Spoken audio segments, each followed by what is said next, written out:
Good evening to everybody. Happy New Year and welcome to the first stream of 2025. Hope you're all doing well. Just let me know if you can hear me in the chat box. Let me know that the mic's working all good. Who have we got in here this evening? Yeah, just let me know the audio is coming through. Yeah, there we go. Excellent. Thank you, Ms. Blackwell. Much appreciated.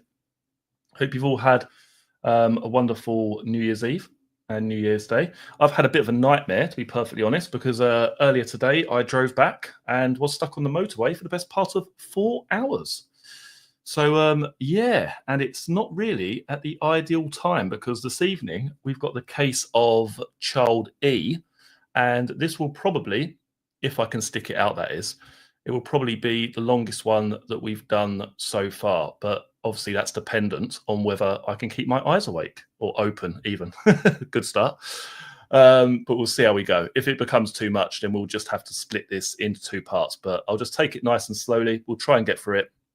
We've got, for Lucy Letby's evidence in chief, we have a grand total of 50 pages.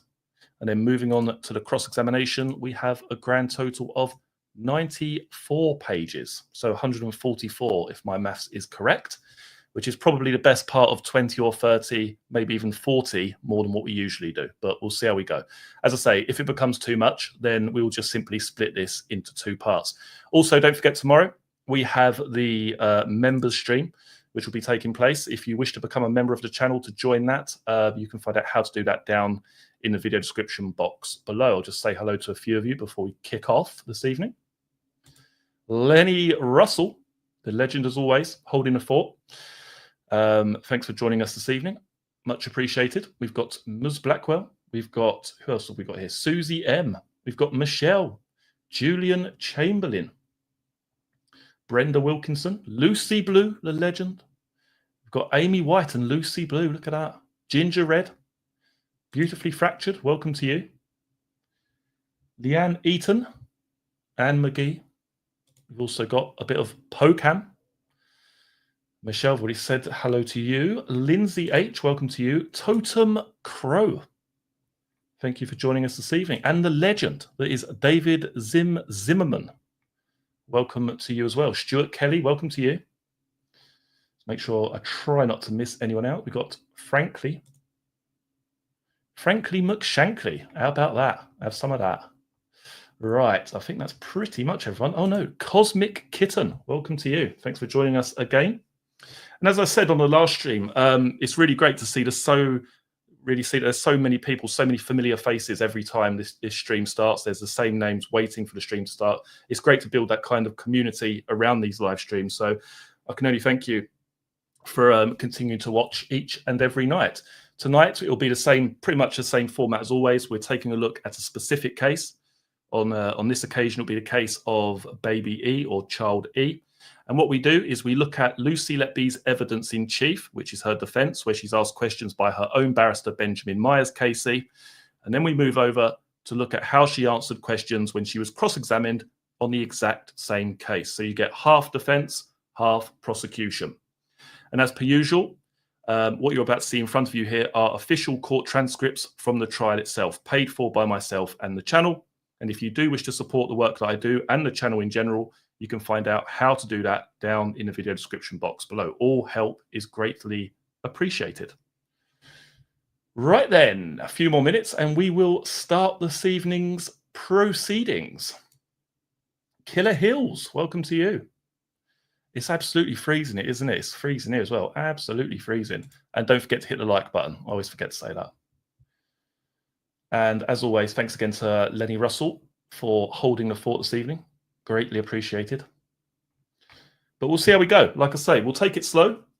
We won't rush into it. We'll take it slow and we'll see if we can get through this entire Child E section. In an ideal world, hopefully, we can get Child E done this evening, which will free us up for the next public stream, which will be on, let's have a look here, which will be on, what have I written down here? Saturday will be the next public stream. So we've got a private members only one tomorrow and then Saturday. So hopefully we can finish Child E this evening, let's hope and pray. And then that will free us up for Saturday for child F, I would imagine. Let's have a look here, see if I've missed anyone out. Okay, yeah, it is absolutely freezing outside. I believe they give quite a bit of snow, don't they, at the weekend? So we'll have to see how it goes. Right, okay. I think we've waffled enough, so we shall start this evening's show. Okay, let's scroll up here and see how we get on. Like I say, the first part here is Lucy Letby's defence, where she's asked questions or posed questions by her own barrister, Benjamin Myers KC, and this will solely focus on the case of child E. So let's see how we go. Ali M, welcome to you. Okay, let's go, shall we? Right, so Benjamin Myers. I would like to move next to the next counts on this indictment, 5 and 6, the counts relating to child E and F. That's where we go, ladies and gentlemen. We will deal with them and look at them in the order we have them in the indictment. Count 5 is child E. We will deal with child E first and what relates to child E, and then we'll turn to child F. Child E again, just to remind us, can we put up tile 4, please? We'll go into that, please, Mr. Murphy. And actually into the page behind that, if we may. Thank you. Child E and child F, born on the 29th of July, 2015. So we've moved on a little more than a month from where we were with child D. Lucy Letby replies, yes. We're into July, towards the end of July. Child E, born at 1753, gestation 29 weeks and 5 days. Child E was 1.327 kilograms when born. That was a caesarean delivery. He was the first of 2 twins. Just bear in mind, just need to check that this is my other moderator has just sent me a message, 2 seconds. Right, okay, sorry about the interruption, guys. Right, let's continue on. Okay, so we're into July, towards the end of July. Child E was born, done that bit there. That was a caesarean delivery. He was the first of the 2 twins. Can we go to tile 5, please? Just have a little closer look at the conditions connected with child E at the time of birth. Just go into that. Scroll down, please. On the second page behind this tile, Mr. Murphy. Listed here, Dr. Beach records the conditions, the birth conditions with regard to child E. Quote, MCDA twins, which we have learnt, though we may not remember immediately, is monocryonic. Is that? Jesus Christ almighty. I'm not even going to pronounce that. Hang on a second. Let's go back. Monocryonic and diamotic, I think that is, single placenta, but their own SACS, their own sacs. Reverse end diastolic flow. Intrauterine growth restricted. Christ, they're really, oh my God, look at this one here. It says, hello. It says, I really need a proper professional nurse here for this, don't I, or a doctor. It says oligoidra, I'm not even going to pronounce that, which means too little amniotic fluid, just to remind us. So there are various matters raised there. I wasn't expecting that, ladies and gentlemen, to kick us off this evening. Not exactly what you need, is it? Right, now that's the position when child E was born. Thankfully, as I say, you can see all this in front of you, so do feel free to use your eyes at this point. Now, that's the position when child E was born on the 29th of July, 2015. Count 5 that we're looking at deals with events on the night of the 3rd of August and running over just into the early hours of August 4th. So let's just remind ourselves of that, and then we'll turn to your evidence on this, Miss Letby. Just a summary, and then we'll look at the note. During the evening of of August the 3rd, 2015, during that night shift, child E bled from his mouth at various points. We'll look at that shortly. At 23:40, there was a serious desaturation and the bleeding continued. There was a period of resuscitative care and response to the bleeding and the problems that child E was experiencing. But sadly, he died in the early hours the following morning. Were you the designated nurse for child E, Miss Letby? Lucy Letby? I was, yes. And you made a note or notes at the conclusion of that, didn't you? She replies, yes. So let's have a look at those and other documents you made, and then we can look at the events and what you say about them. Can we go to tile 206, please, Mr. Murphy? We'll start with the lower right-hand section, please. We need to enlarge that a little bit for those following on the screens. This is an entry at 04:31 on the 4th of August 2015. So after Child E had died that morning, quote, written in retrospect for care given from 2000. Emergency equipment checked, fluids calculated. Child E nursed in an incubator with humidity. IV fluids, babeven and lipid via long line. And the insulin that Child E received via the long line. Prior to 2100 feed, 16 ml mucky, slightly bile-stained aspirate obtained and discarded. Abdomen soft and non-distended, SHO informed, to omit feed. At 2200, large vomit of fresh blood. 14 ml fresh blood aspirate obtained from NG tube. Registrar Harkness attended. Blood gas satisfactory. Blood sugar, 10.7 mmol, is that millimoles, I guess? Metronidazole and IV ranitidine commenced and given. Sodium chloride bolus given. Mean BP and observation stable. Child E handling well and active. NG tube on free drainage. Further 13 ml blood obtained by 2300, beginning to desaturate and poor perfusion. Oxygen given via neopuff, initially in 24% incubator oxygen. Toes becoming white and Child E cool to touch. Registrar Harkness present throughout. Child E began to decline. 2340 became bradycardic. Purple band of discoloration over abdomen, poor perfusion. Capillary refill time, 3 seconds. Emergency intubation successful and placed on ventilator. See medical notes. Required 100% oxygen, saturations 80%. It's got the ventilator details. Then it says further saline bolus and morphine bolus given. Second peripheral line cited and used to administer drugs. Dr. C arrived. At 0036, acute deterioration. Resus commenced as documented. ×5 adrenaline, ×2 sodium bicarbonate, ×1 glucose bolus. Then it says inaudible. ×1 sodium chloride bolus, ×1 20 ml kilo O negative blood. 0101 chest compressions no longer required. Further decline. Resus recommenced at 0115 and discontinued at 0123 when Child E was given to parents. Child E was actively bleeding ++ from mouth and nose throughout the resus. 6 ml of blood was obtained from NG tube. Then perhaps if we just scroll down, there's an amendment at 0537 that morning with regard to insulin and a morphine bolus. But then this below that, please. Can we look at the bottom entry on the left below the ones we can see? The 4th of August 2015, 0451 under the family communication section. Excuse me. Right. Mummy was present at start of shift attending to cares. Visited again approximately 2200. Aware that we had obtained blood from his NG tube and was starting some different medications to treat this. She was updated by Reg Harkness and contained Child E. Informed her that we would contact her if any changes. Once Child E began to deteriorate, midwifery staff were contacted.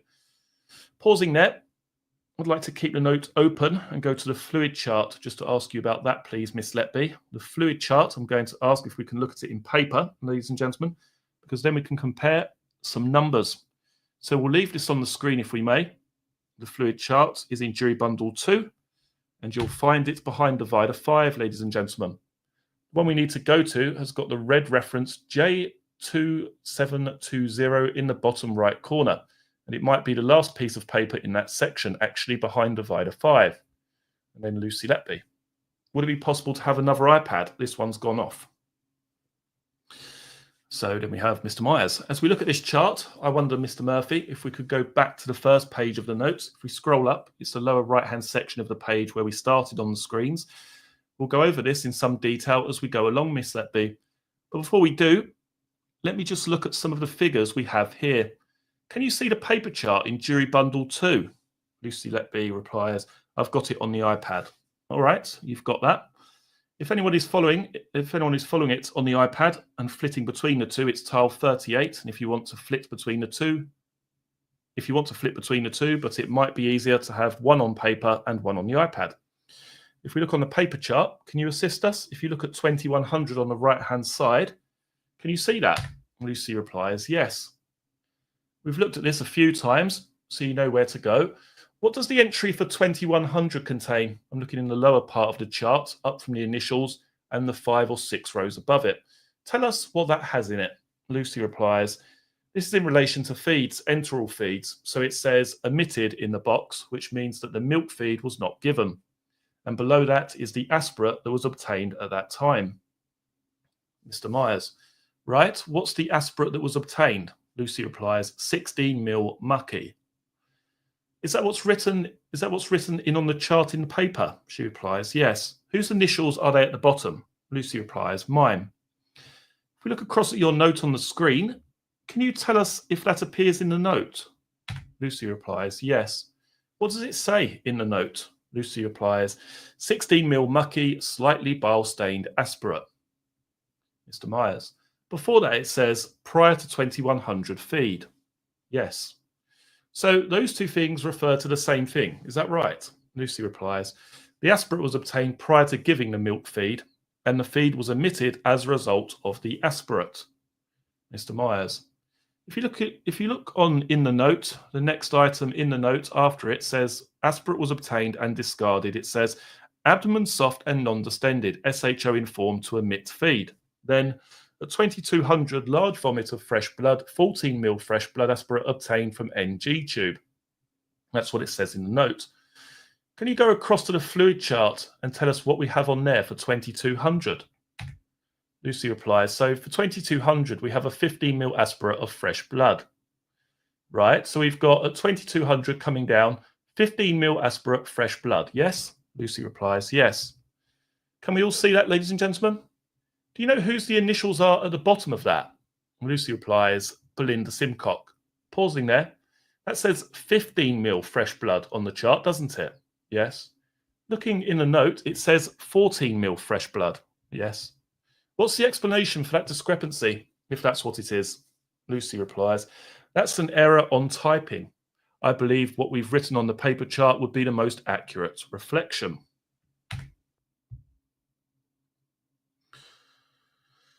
Let's have a look here. Mr. Myers. So where it says 14 mil in the notes, it should say 15. Lucy replies, yes. That's your error? Yes. Is there any reference to vomit for 2200 on the paper chart? Lucy, there isn't, no. Would you normally write it in? Would you normally write it down? Would you normally write down if there was a vomit? She replies, ideally, yes. And any reason why you didn't write that down? Lucy, no. Can you help us with the initials at the bottom of that on the paper chart? Lucy replies, so I haven't made these readings at the 2200 hours. Mr. Myers, when you say these readings, which ones are you talking about? She replies, so all of them other than the 15 mil fresh blood is my writing. The rest of it is not. Which is your writing? Lucy Letby, the 15 mil fresh blood in the 2200, right? And the rest in that column? Lucy Letby, that's not my writing, right? We'll come to a bit more of your account of what happened in a moment, but I just want to deal with what's on these charts before we do so. Can we scroll down on the note on the screen, please, Mr. Murphy? On the screen as we look at that, it charts what happened from a little before 2300 and onwards. If we look across at the fluid balance chart, can you see there's an entry for 2400? Lucy replies, yes. Can you help us? Who made the entry on the paper chart? What I'm calling the paper chart myself. Chart 2720. That's you. Lucy Letby. Yes. I'm interested again in the readings in the lower part of the chart dealing with aspirates. Can you tell us what you've noted at the time, if it's possible? She replies, 6 mil blood. 6 mil blood on the chart there? Yes. That specific reading doesn't appear in the note, does it? No. Is there any reason why that specific reading doesn't appear in the note? She replies, again, that's just an oversight on documentation. Mr. Myers, once we get past 2400 and we go into the 4th of August, was there continued blood from child E? Yes. At various intervals? Yes. Mr. Myers, I just want to go now, if we've been over these documents, Just want to go, now we've been over those documents, to a bit more about what happened on that shift and things we've heard about in the evidence. Can we go to tile 115, please? Can we go into the tile behind that? Can you help us with that? We can see this is the layout for the evening, but you just tell us what that reminds us or tells you of what the layout was for the responsibilities that evening in nursery 1. Lucy Letby. So child E and child F were the 2 babies in nursery 1, and I was their allocated nurse.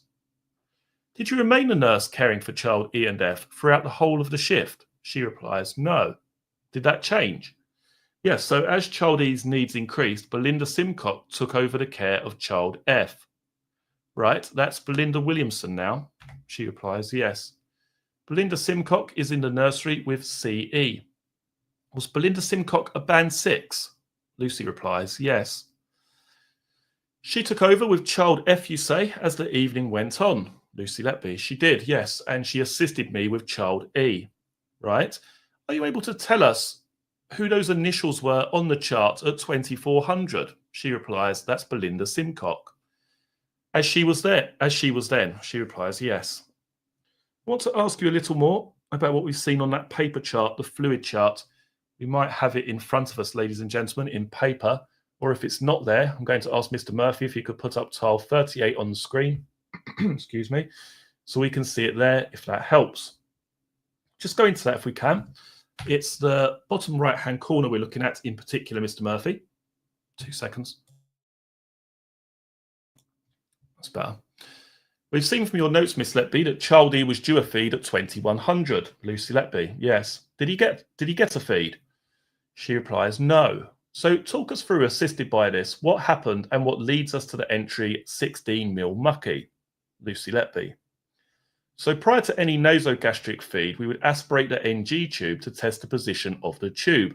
Obviously here, where I've aspirated, I've got a large volume of mucky bile-stained aspirate back, which is abnormal. Therefore, the feed has been omitted, which would be usual practice.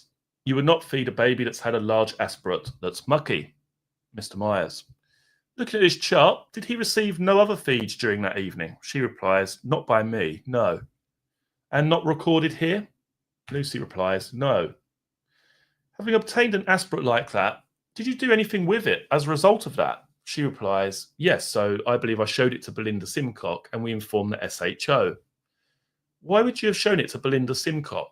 Lucy Letby. Because it's an abnormal finding, and as a band 5, I would escalate that to a band 6. Right? Was the SHO informed? She replies, yes. Who did that? She replies, I don't recall. Do you know which doctor in particular was informed? She replies, the SHO. Do you know the name of that doctor? No, I don't. Do you recall from your own knowledge anything that was said to the doctor? She replies, yes. The aspirate was described and the advice given was to omit the feed. See, that's funny, isn't it? I mean, so she's saying on one hand that she doesn't know who spoke to the doctor. So then how does she know what was said to the doctor then? Do you know which doctor in particular was informed? The SHO. Do you know the name of that doctor? No, I don't. Who did that? I don't recall. Do you recall from your own knowledge anything that was said to the doctor? Yes.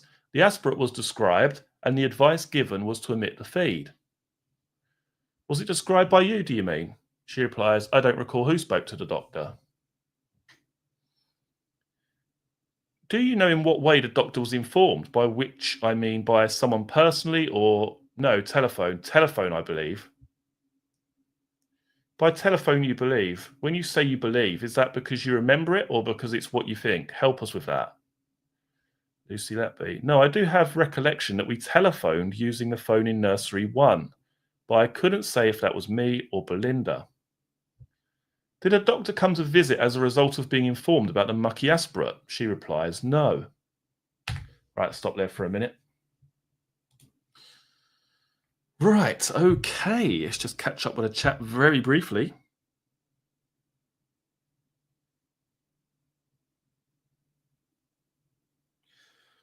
Apparently someone's asked in chat, have I come across the case of Isabella Wilden? No, I haven't. It doesn't ring a bell. No, I'll have a look after I finish the stream.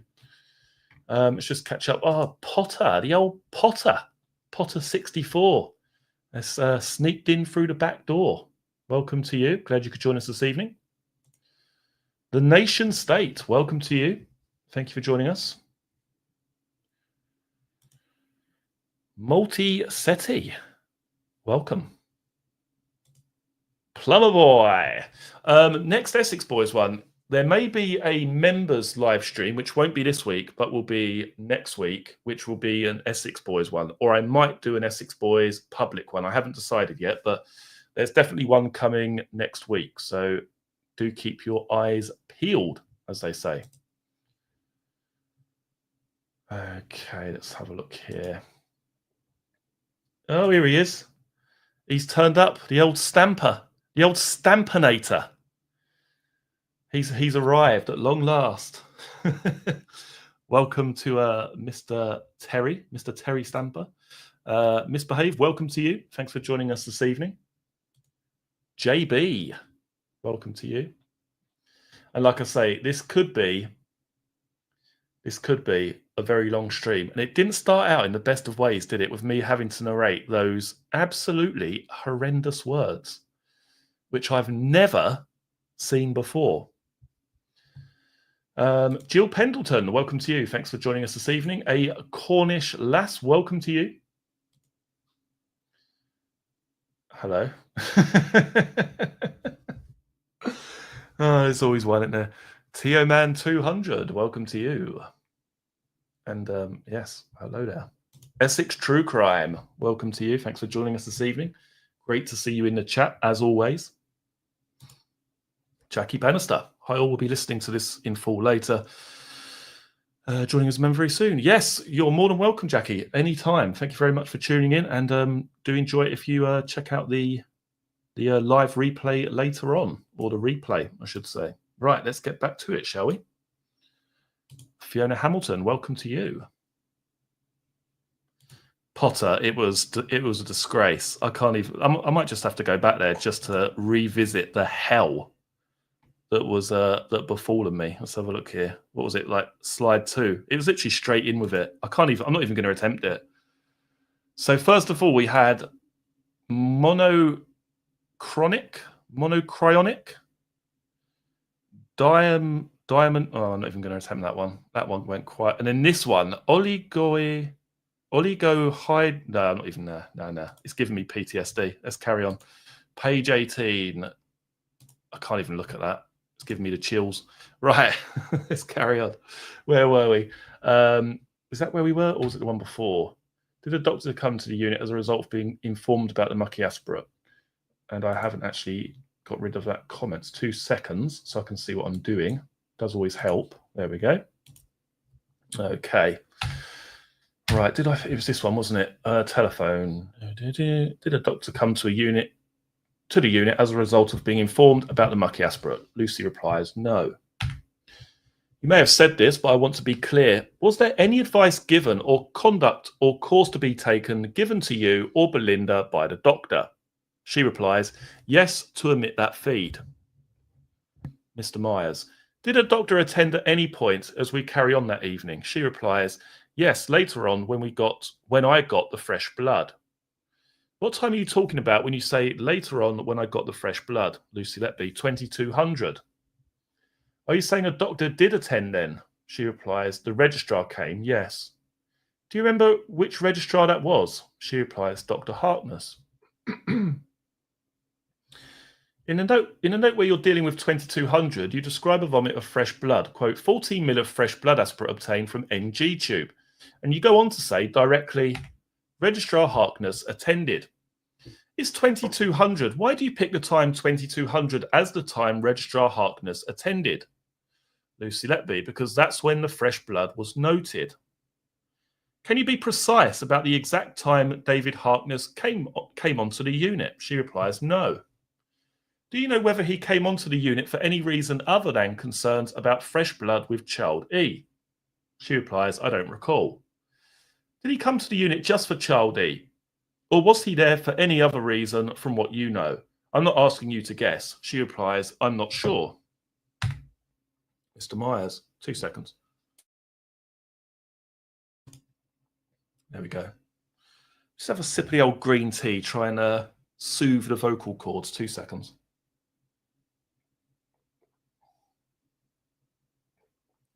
Right, let's try again, shall we? Mr. Myers, we've heard evidence from child E's mother, the mother of child E and F, and she's described events when she came to the unit, and she describes that being at 2100 that evening. She describes that, right, let's start again. We've heard evidence from child E's mother, the mother of child E and F, and she's described events when she came to the unit, and she describes that being at 2100 that evening. So we'll go through this step by step. But where the mother of child E and F is concerned, do you recall her coming to the unit that evening? Lucy replies, yes. What time or times do you recall the mother of child E and F coming to the unit? She replies, so I remember the mother of child E and F was present when I took handover. She then left the unit, and from my memory, she came back down around 2200. Right? How precise are you in that timing? Lucy Letby. She replies, I've written approximately in my notes, but I would say around 2200 is accurate. Mr. Myers. So we can follow which note you're referring to. Can we put up tile 206, please? We'll go to that, and it's the second page behind the notes, Mr. Murphy. Scroll down to where it says family communication in the bottom left section, please. In the family communication we looked at earlier, it says, Mummy was present at start of shift attending to cares. Visited again approximately 2200. Aware that we obtained blood from his NG tube and were starting some different medications to treat this. So when you referred to what you recall and what you noted, is that what you're referring to? She replies, it is, yes. Right, we can take that down, please. Just wanted to be clear about that. The mother of child E and F says that when she came down, I summarise, forgive me, but these two things come from her evidence, that child E was screaming and that there was fresh blood around his mouth. Let's just deal with that. Do you recall child E screaming, using that word, whilst you were caring for him at any point that evening? She replies, no. In particular, do you recall him screaming at 2100 hours? No. Or, for that matter, 2200? No. Was he screaming at that time? She replies, no. He was unsettled at some points, but he was not screaming. From your experience, if you're on the nursery, in the neonatal unit, and there's screaming, loud screaming, from a nursery, might you expect to hear that if you're elsewhere on the unit? She replies, yes. Did child E have blood round his mouth when his mum came down? She replies, not from my recollection, no. Can we put up, please, the diagram which we saw, which the mother of child E and F drew as J2434, please? This is a diagram that the mother of child E and F had drawn for the police, and the area where she says there was blood is marked, and we can see hatched on the figure's face. Do you see that? Lucy replies, yes. Was there blood like that when the mother of child E and F came round, about 2100? She says,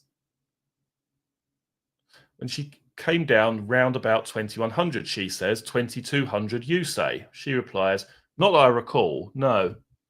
What do you recall about what happened when the mother of child E and F came down? She replies, when she came down, child E was unsettled and she offered containment holding for child E. And shortly after that was when Dr. Harkness arrived to review him, and she was informed that we had had some blood back from the NG tube and we were starting some medication to treat that. Mr. Myers, I'm going to ask you just to repeat a few things with your voice a little louder, please. You described her coming down and you made reference to Dr. Harkness.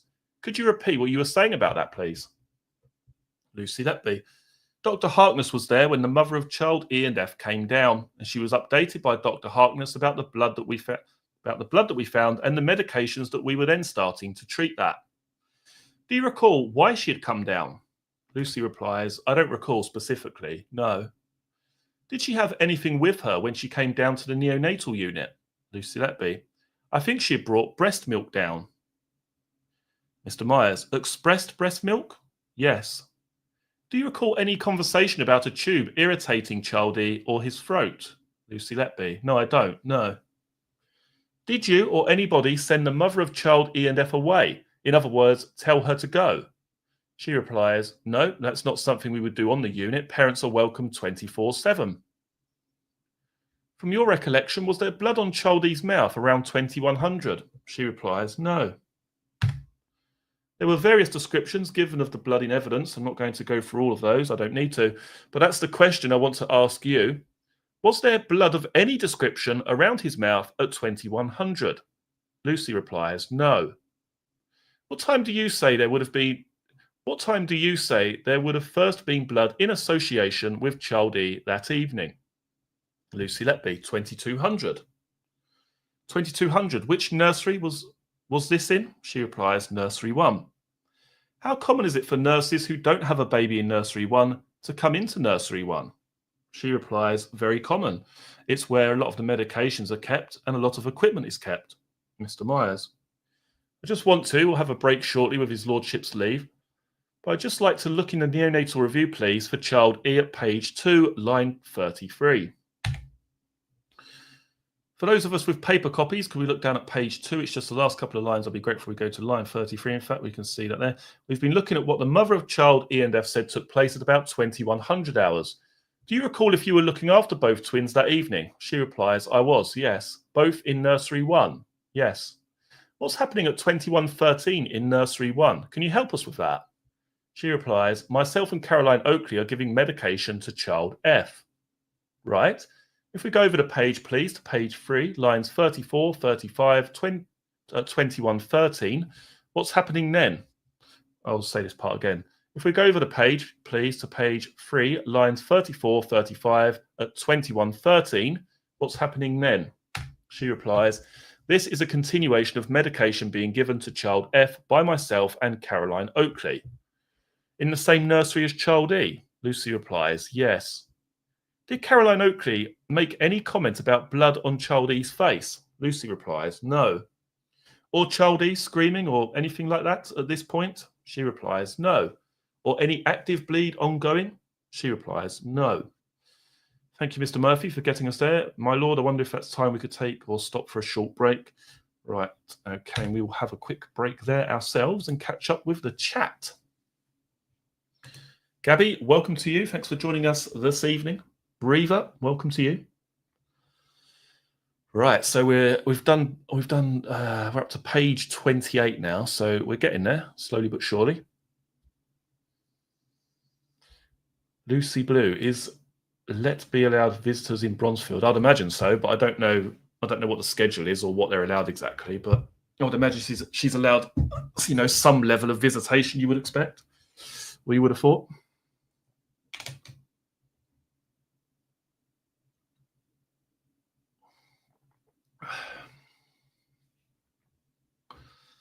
All right, bear with me, guys. Just scroll back, see if I've missed anything.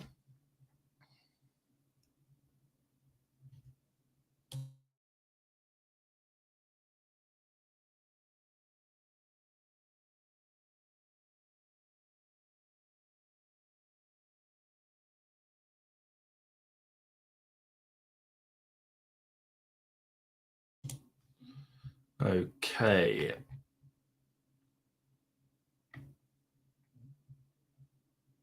Fiona Hamilton, welcome to you. Thanks for joining us this evening. Sparkplug Peggy, how's it going? Muz Strangeway, welcome to you. Charlie, welcome to you. Thanks for joining us this evening. As I say, tomorrow is the first member stream. I think that'll take place probably the same time, around about 8 o'clock tomorrow. And as per usual, if you wish to support the channel in any way, shape or form, you can find out how to do that down in the video description box below. All support is greatly appreciated. And welcome to you. Thanks for joining us. Right, I've had enough of a break. Let's get back to it, shall we? Right, okay. And I keep doing that, don't I? Putting it full screen without getting rid of the comment. There we go. Okay, little sippy old green tea. 2 seconds.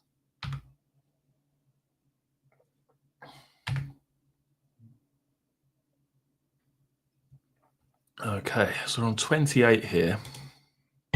We've got to get down to 50. Christ. Right, okay, let's carry on. Right. Why does this box not want to move? There we go. Okay, so in the presence of the jury, Mr. Myers, Miss Letby, I would like next your assistance for us to look at a passage from the interview, the second interview dealing with child E. So if we put the neonatal review to one side or out of the way, and ladies and gentlemen, if we can find the interview bundle 1, and go to the child E section and go behind divider 2 this time, the second of the interviews, and to page 28. There's a section there I would like to ask you about. So I'll read through, but stop to ask you questions as we go along. We're going to start just over halfway down the page where the officer says, okay, a statement's been obtained, Lucy, from the mother of child E and F, the mother of child E. She's given us an account of this night, the 3rd of August 2015, going into the 4th. No, sorry, I've said that completely wrong, haven't I? The 3rd of August 2015, going into the 4th. She says, I expressed some milk and took it to the neonatal ward at around 9 p.m. Tell me what you remember about the mother of child E and F arriving in the ward at around 9 o'clock, Lucy. And you said, I can't remember. I'd have to look at what I documented. And you are provided with your note, and the officer says, so you do recall her arriving on the ward at 9 o'clock? Lucy replied, no, not that specific time, no. So at this point, what time do you understand the officer is asking you about? She replies, 2100. Yes, 9 o'clock. Yes. The officer says, okay, do you recall the mother of child E and F? Lucy replied, yes. The mother of child E, was she? Do you recall if she was expressing milk? Lucy replied, I don't remember. Is it common for mothers to express and bring? Yes. She goes on to say, when I arrived, child E was crying and really upset. He had blood coming out of his mouth. Do you recall that, Lucy? And what's your response? I replied, no. And by no, what are you saying no to? What suggestion? Lucy replies that the mother of child E and F arrived at 2100 to find child E crying with blood coming out of his mouth. Mr. Myers, right, and you said no, it wasn't happening like that. Lucy Letby, that's right. What's the officer's next question to you? Lucy replies, well, tell me about the blood around child E's mouth at this time. Mr. Myers, have you actually said there was blood coming out of child E's mouth around this time? Lucy Letby, no.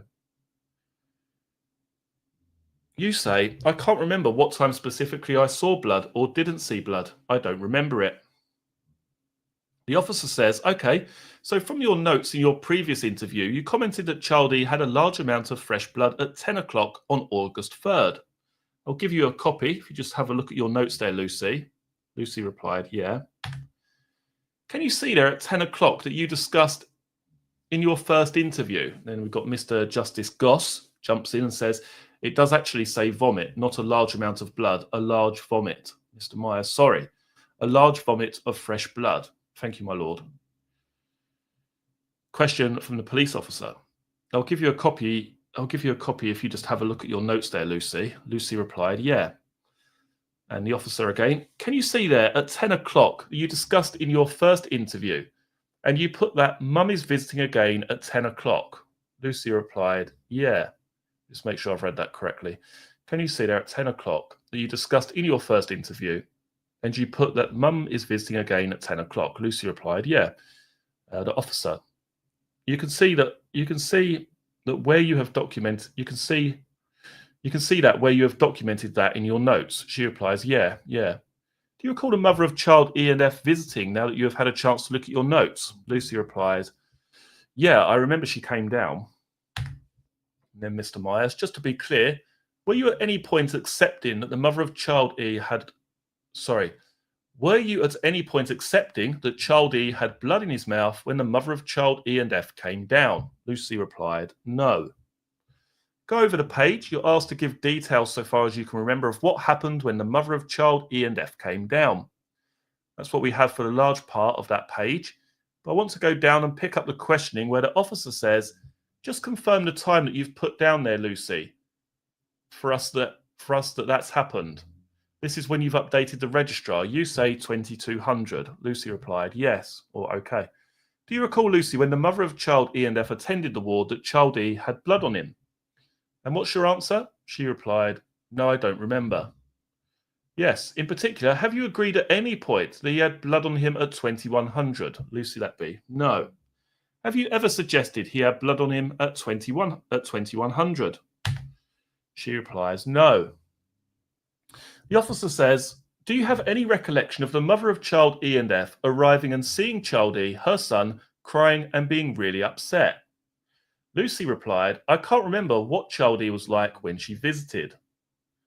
The officer, do you recall any conversation with the mother of child E and F about blood around child E's mouth, Lucy? Lucy replied, not from my memory now, no. Yes, that's what you say, isn't it? Lucy replies, yes. And have you at any point accepted that there was blood around child E's mouth that you were talking about oh my god, my brain's going. and have you at any point accepted that there was blood around child E's mouth that you were talking about that with the mother of child E and F? Good Lord. She replies, no. Mr. Myers, you were asked questions about the containment technique, and the next but one question down, this is the officer again. She said that you said to her it would just be his feeding tube irritating his throat, and the registrar would be along to see him soon. Do you agree you said that to her, Lucy? And what was your response? I replied, oh, hang on, sorry. Lucy said, sorry, where are we? Mr. Myers says, you see in the margin it says 002048, and you asked, do you agree that you'd said the feeding tube is irritating his mouth? Lucy replies, no, I don't recall ever saying that. You say, I don't remember saying that. Lucy replies, no. I was going to ask you, is that something you recall ever saying? She replies, no. You were asked about, this is again a question from the officer, you told her to go back upstairs. Do you recall that? And your response? I replied, no. And had you told her to go back upstairs? Lucy replied, no. I want to ask about this. This is a question from the officer. She says you told her it would just be his feeding tube irritating his throat. Explain to me what made you believe it was his feeding tube. Then Mr. Myers, have you ever accepted in this interview that it was his feeding tube? No. That you talked about or said anything about it? She replied, no. I'd like to move, please, to page 34. I'm looking 5 lines up from the bottom of page 34, Miss Letby, where the officer says, okay, from the evidence, Lucy, that we've read out to you, you were at child E's cot side when his mum, the mother of child E and F's, walked in and when he had blood around his mouth. Do you agree with that? And what do you say? Lucy Letby, from the mother of child E and F's recollection, yes. Have you ever said he had blood around his mouth when his mum attended? Lucy Letby, no, I haven't, no. So what are you relying on there when the police are asking you that question? Lucy Letby, the accuracy of the mother of child E and F's recollection. You're asked, do you agree, having spent time looking at them, that the time on your notes is incorrect? What do you say? Lucy Letby, yes, I've written an approximation of 2200. To be clear, when was it that you say you first saw blood? Lucy Letby, 2200. Is that the same time as when the mother of child E and F says she came down at 2100? Lucy Letby, no. If we go down a bit further down that page, question again from the officer. Did you make any attempts to clean up the blood? This is after questioning about Registrar Harkness, but first of all, did you make any attempts, Miss Letby, to clean up blood after the mother of child E and F had come down? Lucy Letby, not that I recall, no. Was there any point up to 2200 when you made any attempts to clean up blood? Lucy Letby, no, there wasn't blood before that point. You say, I don't remember, but I don't think I would have left him with blood in his mouth. Lucy Letby, that's right. The officer says, why didn't you escalate it then, Lucy, like you said that you would have done? And go over the page, you say, I don't remember that. I don't know whether I did escalate it or not. I thought Belinda Simcock was involved at some point, but I don't know at what point I escalated or what I was escalating. From your recollection, what are the occasions that evening when you did raise an issue, either yourself or through someone else, about child E's condition? Lucy Letby, first time was at 2100. Was there another time? Yes, at 2200. At 2100, did that have anything to do with blood? Lucy Letby, no. What was the 2100 in relation to? Lucy Letby, it was in relation to the large mucky aspirate that I'd had back. That did not have blood in it. Mr. Myers, can we go over the page, please, to page 37, just looking down at the final question on this. The bottom of page 37, please. The officer's been asking you questions about the mucky aspirate and the SHO being informed by your account. And that you said you'd been told to omit the feed. Then the last question by the officer on that page, returning to what we've been looking at, can you explain to me, Lucy, why the bleed, which the mother of child E and F, child E's mum, witnessed, was ignored? Have you ever said in this interview that there was a bleed on child E when his mum had come down? Lucy Letby, no. And have you ever accepted that you ignored a bleed? Lucy Letby, no. And did you ignore it? Did you ignore a bleed? She replies, no, I didn't. Did anyone on that unit raise with you the fact that child E was bleeding and you were doing nothing about it? Lucy Letby, no. Other members of staff? No. Caroline Oakley, for example? No. Over the page, please, to page 38. Questions about the bleed again and what happened with the mother of child E and F. I want to get down to the final question at the bottom of the page, which stands out alone. It doesn't follow from anything else, so I can go straight there. The officer says, is there any explanation you can give us, Lucy, as to why the bleed witnessed by the mother of child E and F was never recorded and why you didn't take any immediate action to seek help from anyone? Do you see that? Yes. So far as you recall and record, was there a bleed witnessed by the mother of child E and F? No. In particular, was there a bleed at 2100? No. Did you fail to record a bleed? No. Did you ignore it? No. What did you do when eventually there was on your account a bleed? Lucy Letby, I contacted a registrar and escalated to Belinda Simcock. Which registrar was that? Dr. Harkness. Thank you for dealing with that. Do you recall after Dr. Harkness had come, I'm not asking minute by minute, but do you recall the way in which events went from that time on, from about 2200 on in general terms? She replies, yes. Can we put up tile 38, please, which is a fluid chart? Just go behind that again to look at the chart down in the bottom right-hand corner, please. When we come to the record here, it says 15 ml fresh blood. What was your opinion when you saw that? She replies, that was very concerning. Right. It's something you routinely encountered on the unit, something like that. She replies, no. Between the 15 ml of fresh blood and what's recorded here as 6 ml blood at 2400, to the best of your recollection, was there any further blood at that stage between those two lines, or do we just have what's recorded? Lucy Letby, no, just what's recorded, I think. In your note, you have said that, quote, at 2340, child E began to decline, became bradycardic, and there was a purple band of discoloration over the abdomen and perfusion was poor. Lucy Letby, yes. Can you describe in any more detail what it was that you saw in terms of discoloration? She replies, so child E's stomach was becoming more and more distended, and with that distension, there was a red sort of horizontal banding across his abdomen. Can you actually, if you can recall, show us what you mean by horizontal banding across his abdomen? Lucy Letby, it was just across where his umbilical cord was just around that area. All right, just a line. Was the colour anywhere else? Lucy Letby, no. Spreading anywhere else? Lucy Letby, no, it was just on the abdomen. So we'll keep all this in mind. So it's there was a red sort of horizontal banding across his abdomen.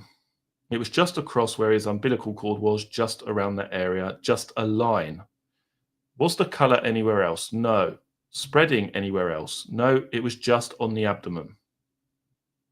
So red horizontal banding. Mr. Myers, it was just on the abdomen. Was the colour moving round other parts of the body? Lucy Letby, no, it wasn't, no. Did you have any opinion as to what that was? Lucy Letby, I wondered if he was bleeding into his abdomen, and his abdomen was becoming distended with the discoloration. The note says child E began to decline. 2340 became bradycardic, purple band of discoloration over abdomen. Is that the order in which events went and the order in which you saw the discoloration? She replies, yes. Do you recall how long that discoloration lasted for? She replies, it stayed there throughout. Go to your notes, please, at tile 206. It's the note on the second page. If we can enlarge the upper part of that, please, Mr. Murphy. We can see what I have just referred to. Child E began to decline at 2340. Can you see that? Yes. And the description that you gave, we've got the reference to Dr. C arriving and then 0036 acute deterioration. Lucy replies, yes. Can you describe to us, beyond what we see in the notes, what happened in terms of child E's deterioration, or are you unable to do so? She replies, at this point, he had been intubated and he just declined from there. His observations declined and he was actively bleeding. Mr. Myers, when you say actively bleeding, that might mean different things to different people. Can you help us understand what you mean by actively bleeding? Lucy Letby. So there was blood coming into the free drainage pot that was on the NG tube. Nicholas Johnson. What's that? What is a free drainage pot, or the tube, or the pot on the free drainage tube? Lucy Letby. It's a small pot that's connected to the end of the NG tube. So when volume comes out, you can see it then filling the pot. Mr. Myers. And that was just coming out, was it? Lucy Letby. It was. As events moved on, did Childie bleed any more than that? Lucy Letby. Yes, he was bleeding from his mouth and his nose. Were chest compressions performed upon him? She replies, yes. What happened when that took place? She replies, he was actively bleeding from his mouth and nose. Did you assist during the resuscitation? Lucy Letby, yes. Were his parents there? Yes. Is this something you wanted to happen? Lucy Letby, no. Had you done anything to make this happen? No. Were you there when Child E died? Lucy Letby, yes. Did you have any part to play in what happened after Child E died? Yes. What did you do? Lucy Letby. As designated nurse, it was my role to care for Child E and for the parents after his death. Did you do that to the best of your ability? Lucy Letby. I did, yes. What sort of things did you do? I bathed Child E. All right. Did he have clothes? Lucy Letby. No, he didn't have clothes at that point, so I found him a gown from the unit to be dressed in. We know that sometimes photographs are taken. Did that happen? Lucy Letby. Yes. Did his family want that? Lucy Letby. Yes. What about hand and footprints? Yes. Did you do that? Yes. Did you have any help with that? Or did you have any help with it? Yes. Who helped you? Belinda Simcock. Were Child F or Child E ever given a teddy bear or a cuddly toy or anything like that? Lucy Letby. The memory boxes that we make come with 2 small teddy bears. One was given to Child E and one given to Child F. Were any photographs taken of that? Lucy Letby. Yes. Who took the photographs? I did. Were they set up or staged in any particular way? Lucy Letby. No. Who wanted the photographs taking? Lucy Letby, the parents. You looked after Child E on this evening. Did you continue to look after Child F afterwards? Lucy Letby, on this night. Going forwards after this night? Lucy replies, yes. Was there anything considered? Did anyone consider it strange that you should look after Child F after you've been looking after Child E? Lucy Letby, no. How did you feel about what had happened to Child E? I found Child E's death to be very traumatic. I'd never seen a baby bleed in that way before. Right, so that's the end of the evidence in chief. Right, so that's taken 1 hour, pretty much. Okay, let's catch up with the chat. Oh, I had no idea my dog was under the table, but my dog has just appeared.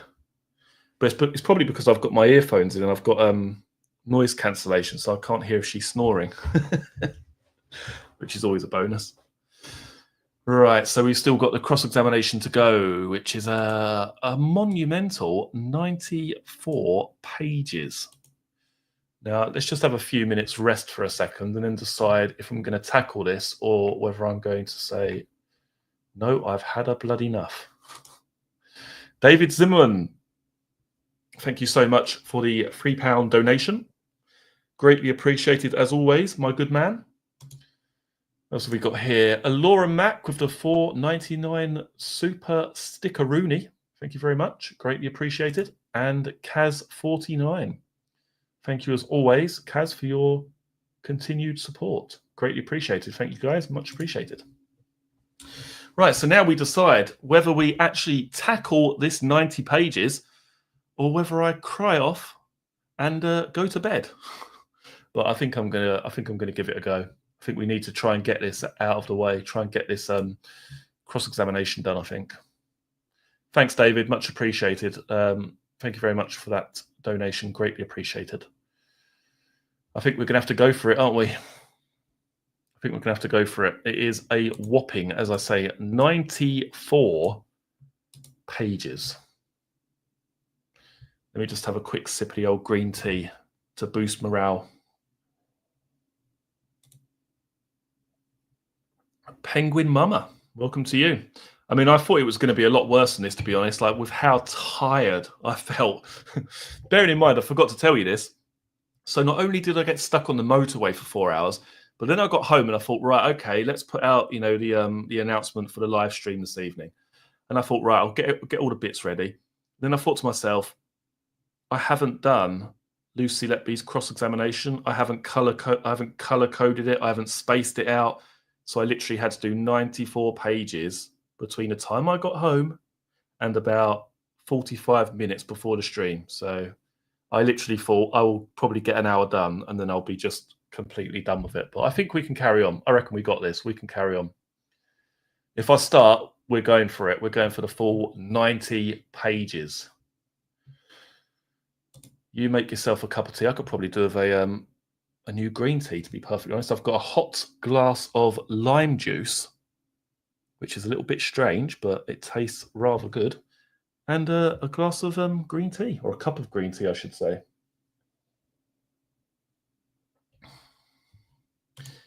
Yeah, like I say, or like I said earlier, it's so great to start each stream and see the same people here every night. You know, it gives me the motivation to continue with the streams. You know, people are obviously finding or gaining some sort of benefit from them. So I'm quite happy to continue this for as long as possible. We're only on child E.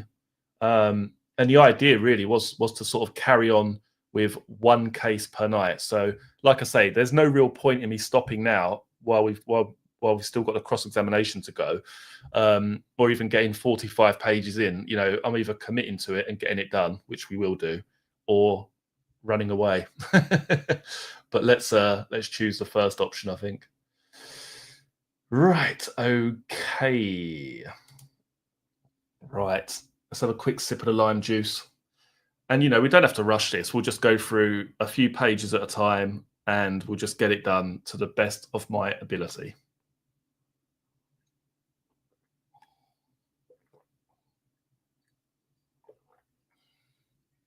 Okay. Feel free to make yourself a cup of tea and settle in for the long ride, because we're going to be here for at least another hour, I would say, at least. Mish, welcome to you. Thanks for joining us this evening. Stuart Kelly, welcome to you. And as I say, if anyone wishes to support the channel, as Kaz, Alora, and David have so kindly done this evening, you can find out how to do that down in the video description box below. But without further ado, let's get on with Lucy Letby's cross-examination. Okay, so we've got... No, I haven't done it right, have I? Errors already. 2 seconds. First of all, we need to do what I always do, and there we are. Get the full screen working correctly. Change the picture, which I haven't done, to this. There we go. And we need the banner, which I haven't put on at all. There we go. Right. Now we're ready. Okay, so this is Nicholas Johnson KC on behalf of the prosecution. Again, We've covered Lucy Letby's evidence in chief. We've heard from her own barrister, Benjamin Myers. Now is the turn of Nicholas Johnson KC, again focusing on this same case, the case of Child E. So, Nicholas Johnson, going to move on now to the case of Child E. All right, Lucy Letby, yes. Is it your case that staffing levels contributed to the collapses or death of Child E? Lucy Letby, no. Is it your case that medical incompetence contributed to his collapse or death? Possibly, yes. Whose medical incompetence? The medical team that were on that night. Nicholas Johnson. And who in particular are you suggesting was incompetent? Lucy Letby. I don't think it's being incompetent. I just think collectively the doctors could have acted sooner to respond to his bleeding issue on reflection, seeing how much blood he had lost and what transfusion he was given or not given. Nicholas Johnson. So reacted sooner? Yes, or treated the bleed. Nicholas Johnson. Well, of course, their reaction would be dependent on when you told them there was an issue, wouldn't it? Lucy Letby. Yes. And you understand, don't you, that we, the prosecution, are suggesting that you didn't tell them as soon as Child E did start to bleed. Lucy Letby. Yes. Because you will understand that it's the prosecution's case that the mother of Child E and F is telling the truth, and that Child E was bleeding at 2100 hours. She replies, yes. But you didn't tell anybody about that until at least an hour later, did you? She replies, no, I don't agree with that. When are you suggesting that something that wasn't done should have been done? She replies, I think once Child E was profusely bleeding after 10 o'clock, maybe a blood transfusion or something could have been given sooner. I don't know if that would have made a difference to him. Mr. Johnson, right. To whom do you attribute that mistake? Lucy Letby, the medical team collectively. That's a medical decision. So, Dr. Harkness, Lucy Letby, and the other doctors. It was Dr. C, I believe, who was the consultant. Yes. Was there another doctor on that night? Lucy Letby, only from his evidence, Dr. Wood. Yes, Dr. Wood, the SHO. Yes. And we'll come back to him soon. So, one or a combination of those three medical practitioners. Lucy Letby. It's a medical decision, yes, to prescribe and give a blood transfusion, yes. During the evidence relating to Child E, do you remember that your friend Belinda Williamson gave evidence? So that would be Belinda Williamson, also known as Belinda Simcock. Lucy Letby, yes. And she was asked about the plumbing and the drains in the neonatal unit when she gave evidence on the 16th of November. Do you remember those questions? Lucy Letby, I can't remember specifically, no. What have the plumbing and the drains got to do with the death of Child E? Lucy Letby, I don't think I've ever said that they have got something to do with the death of Child E. I think it's an important factor to note that there were often plumbing issues within the unit. What has that got to do with the death or the what's that got to do with the death or the collapses of any of these children? Lucy Letby, I'm not saying that it is, but I think it's a contributing factor that if the unit is dirty and staff are unable to wash their hands properly, or we used to have raw sewage coming out of the sinks running onto the floor in the intensive care nursery, and I think potentially that's not a safe working environment. I don't know what effect that might have on a baby. Nicholas Johnson, raw sewage coming out of the sinks in nursery 1? Yes. When did you first say that? Lucy Letby, I talked about there being sewage coming from to the police. Will we find a Datix form with raw sewage coming out of the sink in nursery 1 on it? Lucy Letby, not from myself, no. Or are you aware of anybody putting in a Datix form? Lucy Letby, I don't know, but we often had the plumbers in attending to the sink in nursery 1. So you're saying that the wastewater was attached to what? The soil pipe? Lucy Letby, yes, we used to get backflow from the theatre sinks, and in the CLS labour ward theatre sinks, we used to get sewage coming back through the sink, yes.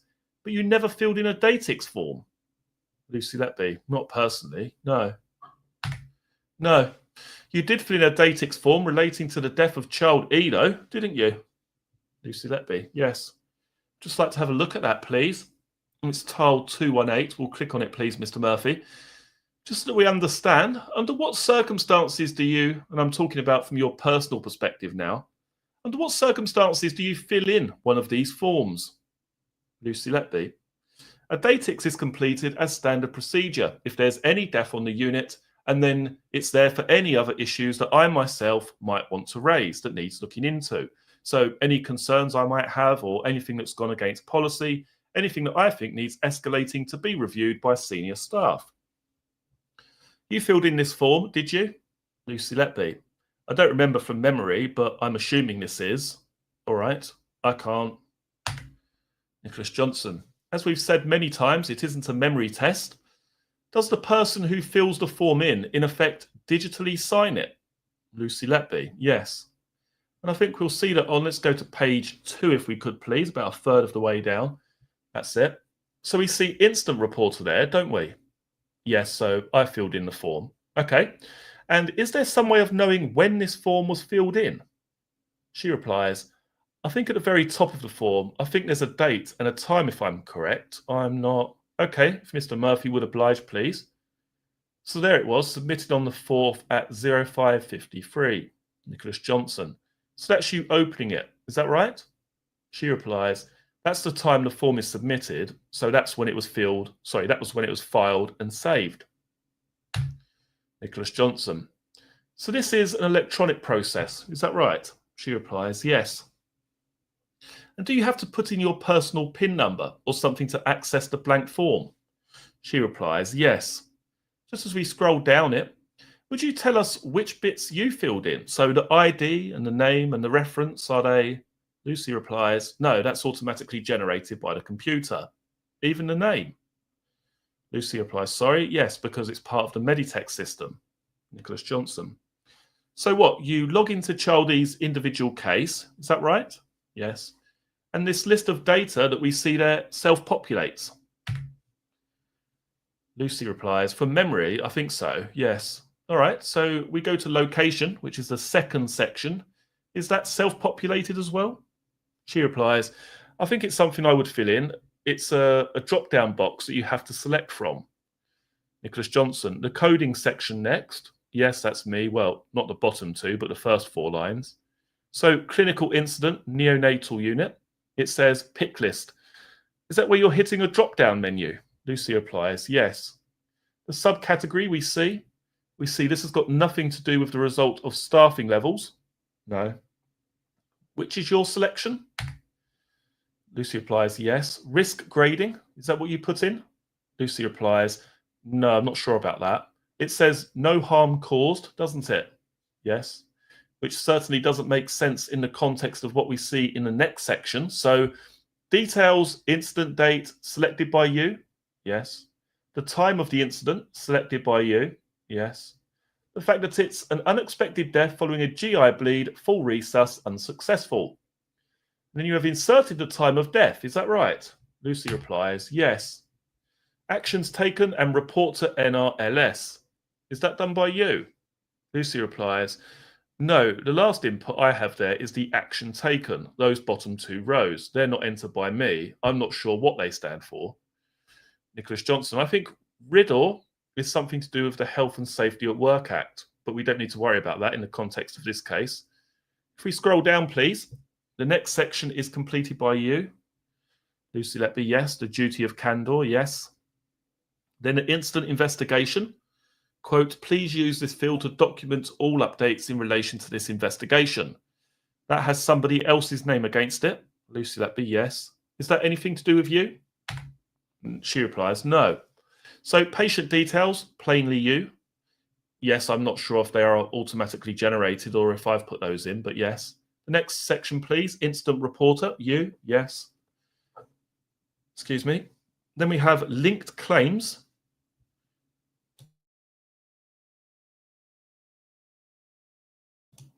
Excuse me. There we go. Back in the room. Then we have linked claims, linked records. Nothing to do with you because that's opened. We see on the 2nd of August 2017. Lucy Letby. And that's got somebody else's name as the handler. That's not myself. All right. Can we go to the next bit, please? And we then have something to do with other documents, but I would just like to scroll down, please, and keep going. SBAR, is this anything to do with you? She replies, no, this is what's been completed at the review meetings by the staff that were listed above. Then continuing down, please, there's quite a long history of what happened to child E and when. She replies, yes, nothing to do with you, is that right? No. And then can we keep going, please? And again, please. All this, nothing to do with you, is that right? No. And then the SI panel meeting, again, nothing to do with you. That's a meeting that happened in August 2015. She replies, that's right. SI tracker, again, nothing to do with you? No. Can we continue? Any of this on the final page, anything to do with you? She replies, no. If we can continue, can you just identify anything else that is anything to do with you? She replies, no. These are all just blanks, aren't they? She replies, they are, yes. If we keep going, Lucy Letby, that's not me. No, that's not me. No. No, okay. So does it come to this, therefore, that so far as your input is concerned, it's simply, in effect, reporting the death. So what is at the bottom of the very first page? Lucy Letby. Yes, so it's standard practice, if a baby dies, that we select that on a pick list and submit a datix. Yes. Just want to deal with child E's course of treatment and presentation before he came under your care on that night shift of August 3rd. Yes. Can we start with tile 13, please? You cared for child E on the night shift of the 1st into the 2nd of August, didn't you?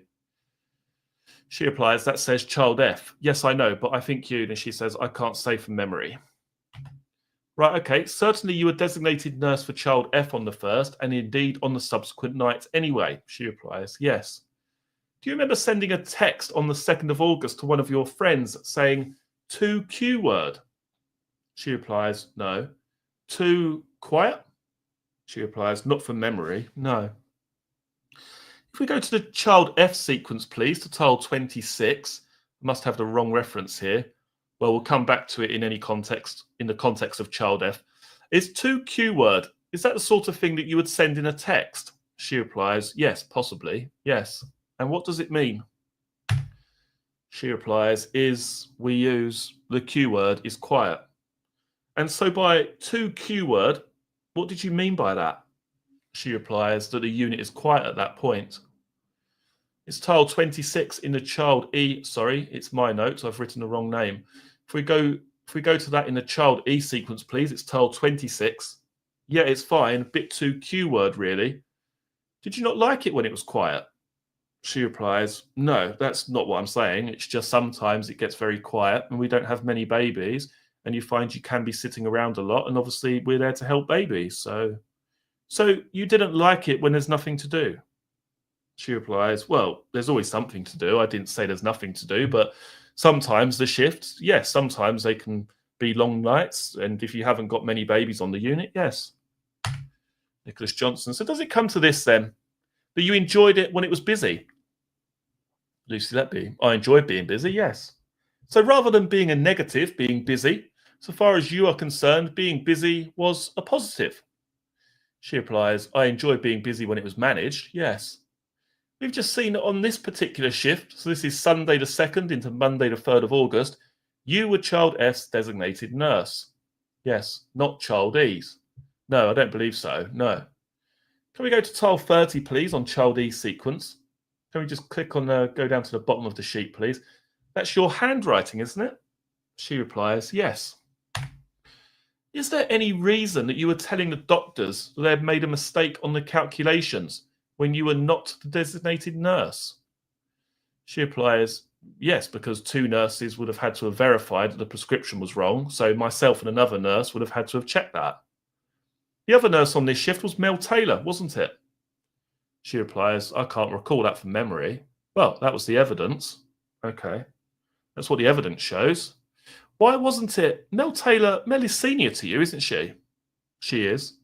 Why was she not speaking to the doctors, given she was senior and this was her baby? She replies, it doesn't go on seniority. 2 of you are responsible for signing a medication. Therefore, it's up to either of you to escalate any problems. Had you fallen out with Mel by this stage? No, because she wouldn't speak to you about child A's death in the aftermath of his death. It's interesting, isn't it? Because there's obviously something's taken place there. I mean, it's quite obvious if you know a lot about the case or if you followed the case for any real length of time. There does seem to be some ill feeling between the shift leader and Lucy Letby. And it's interesting that they sort of, I mean, it doesn't mean anything, does it? But it's interesting they sort of pointed this out here. Had you fallen out with Mel by this stage? No, because she wouldn't speak to you about child A's death in the aftermath of his death. No, I hadn't fallen out with anyone. No. Is this an example, what we can see here, of the fact of what Arian Powell told us? That you were always prepared to call out other people's mistakes at the time? Yes. And that you were not afraid to confront the medical staff if you thought they'd got it wrong? Lucy Letby, yes. Were you very confident in your abilities? Lucy Letby, in my clinical competencies? Yes. Lucy replies, yes. Did you think that you were cut above some of the other nurses, including Mel? No. Go to tile 61, please. Sorry, it's my fault. If we could go back to the previous part of this tile, please. This is Melanie Taylor's note. Do you see that? Yes. You see where she records, Mum and Dad visiting at start of shift. Mum has been 2 times with expressed breast milk overnight. Lucy replies, yes. That's what the mother of child E and F was doing, wasn't it? Throughout this period, she was providing her own milk for her boys. Yes.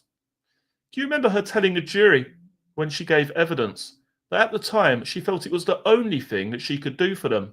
Yes. And do you remember her always being very punctual in the provision of milk? Lucy Letby, I can't recall that now. A lot of parents on the unit expressed, so I can't recall specifically what her expressing habits were. If we go to tile 104 next, please. This is Nurse B's notes from towards the end of the day shift, which immediately precedes the night shift on which you were child E's designated nurse. Yes. This shows very good progress, doesn't it? Yes. And of course, this was day 6 of life for child E. Yes. And he was doing very well, wasn't he? Lucy Letby. He is requiring insulin, so I wouldn't say he was very well, but yes, he is making progress with his feeds. Yes. There was no suggestion, was there, prior to you coming on duty at 7:30 or 8 p.m. on this day, that he had any gastrointestinal problems? She replies, no, that's right.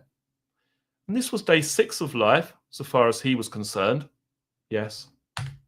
Let's go to the population distribution chart for the night shift, please, on which he died. It's tiles 114 to 115. So that gives us, doesn't it, the list of staff that were working that night? Lucy replies, yes. If we move on to 115, we see the population distribution. Is that right? She replies, yes. Do we see there that the child E and F were the only occupants of nursery 1? Yes. That you were the only nurse in nursery 1? Yes. And that all the other babies were elsewhere being looked after by other staff?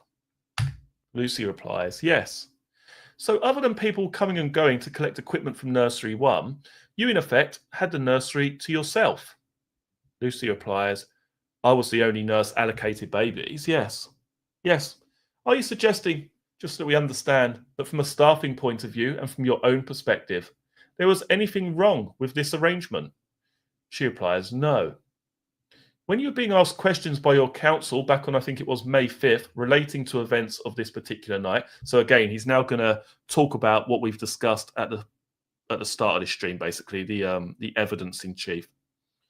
When you were being asked questions by your counsel back on, I think it was May 5th, relating to the events of this particular night, do you recall saying that you remembered that when the mother of child E and F appeared, she was bringing milk?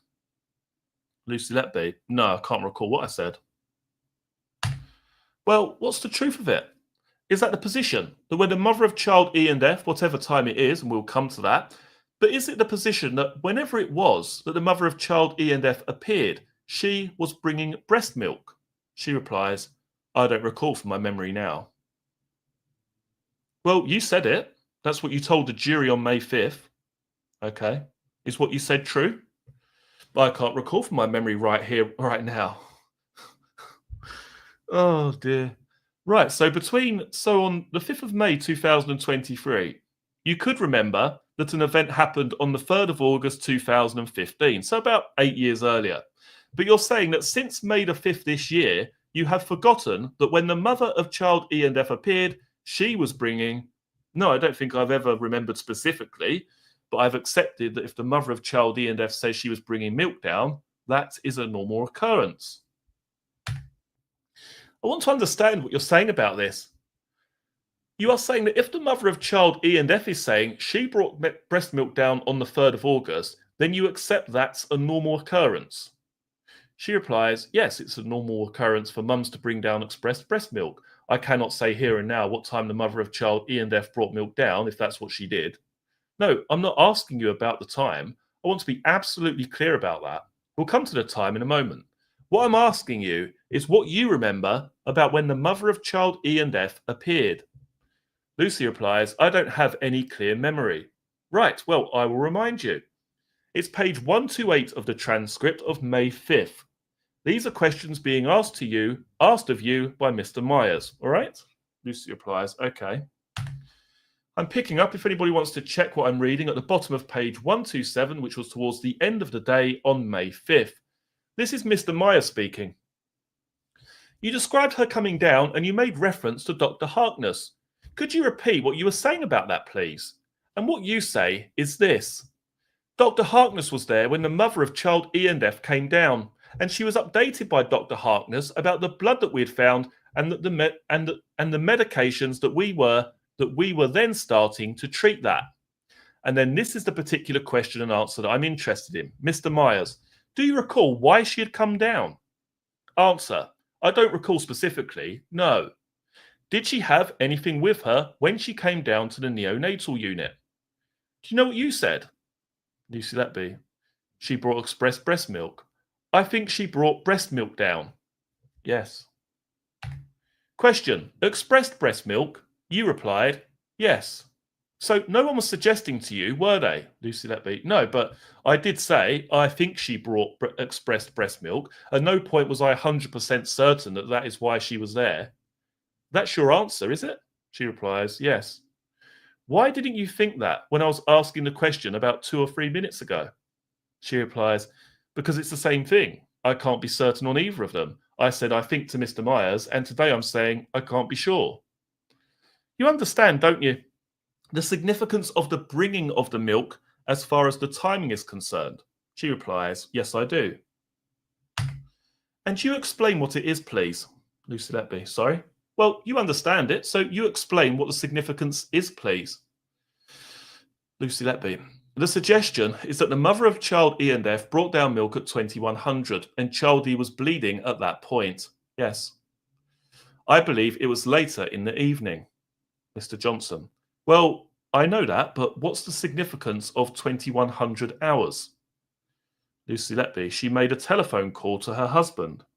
Oh, yes, but let's just park the phone call for a second. What's the significance for child E of 2100? Lucy Letby. That's when the mother of child E and F thought she saw blood. But what was child E due at 2100? Lucy Letby. A feed. You know that, don't you? Yes. Why didn't you say that when I asked the question? She replies, I don't know what you mean. Really? Yes.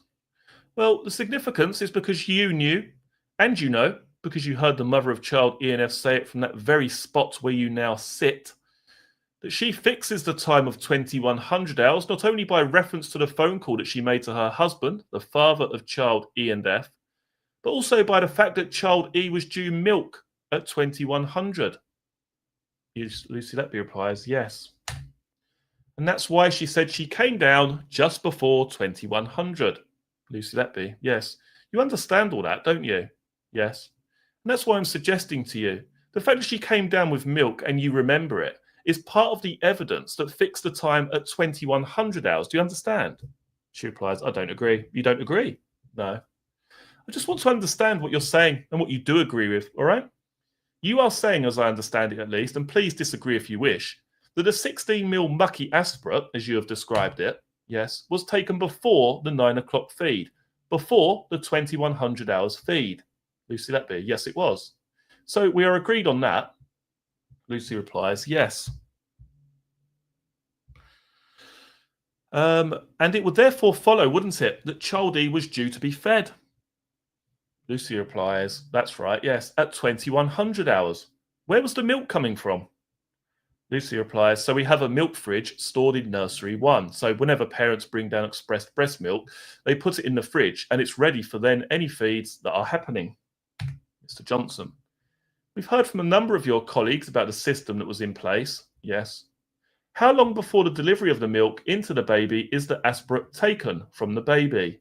She replies, immediately before.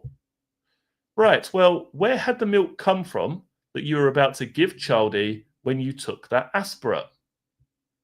She replies, so parents don't bring fresh milk for every feed. The mother of child E and F may well have had milk gathering in the fridge.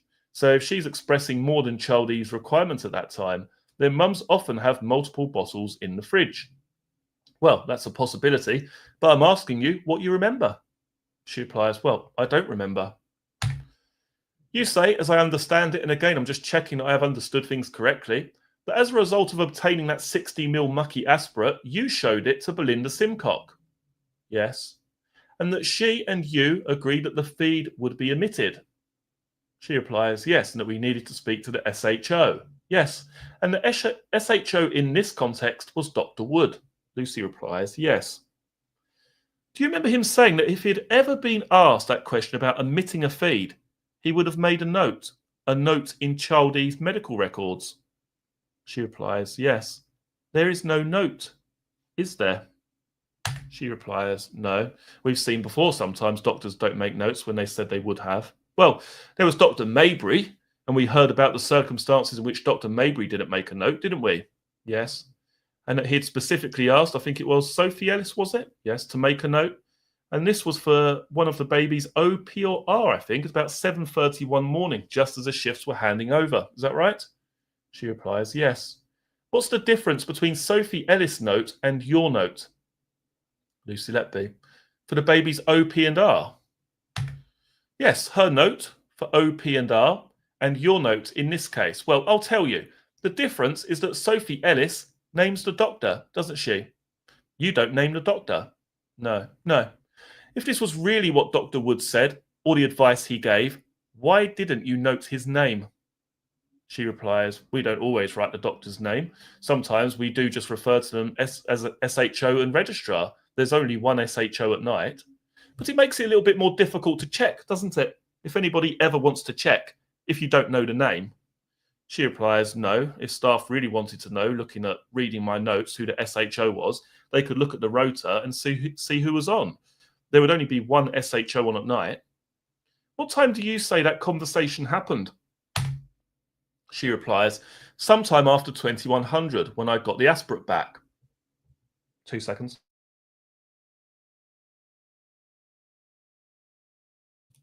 Mr. Johnson, well, it would have to be. Thank you for that. Sometime after the 2100, when I got the aspirate back. Nicholas Johnson, well, it would have to be. Thank you for that. But can you be a little bit more particular? No, I can't, no.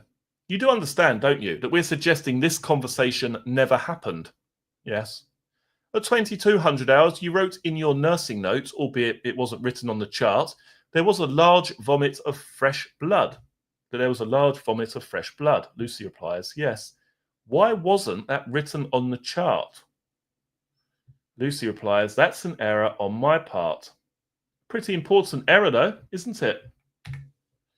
Lucy replies, yes, but it's documented in my notes, and I believe Registrar Harkness was aware and was there when it happened.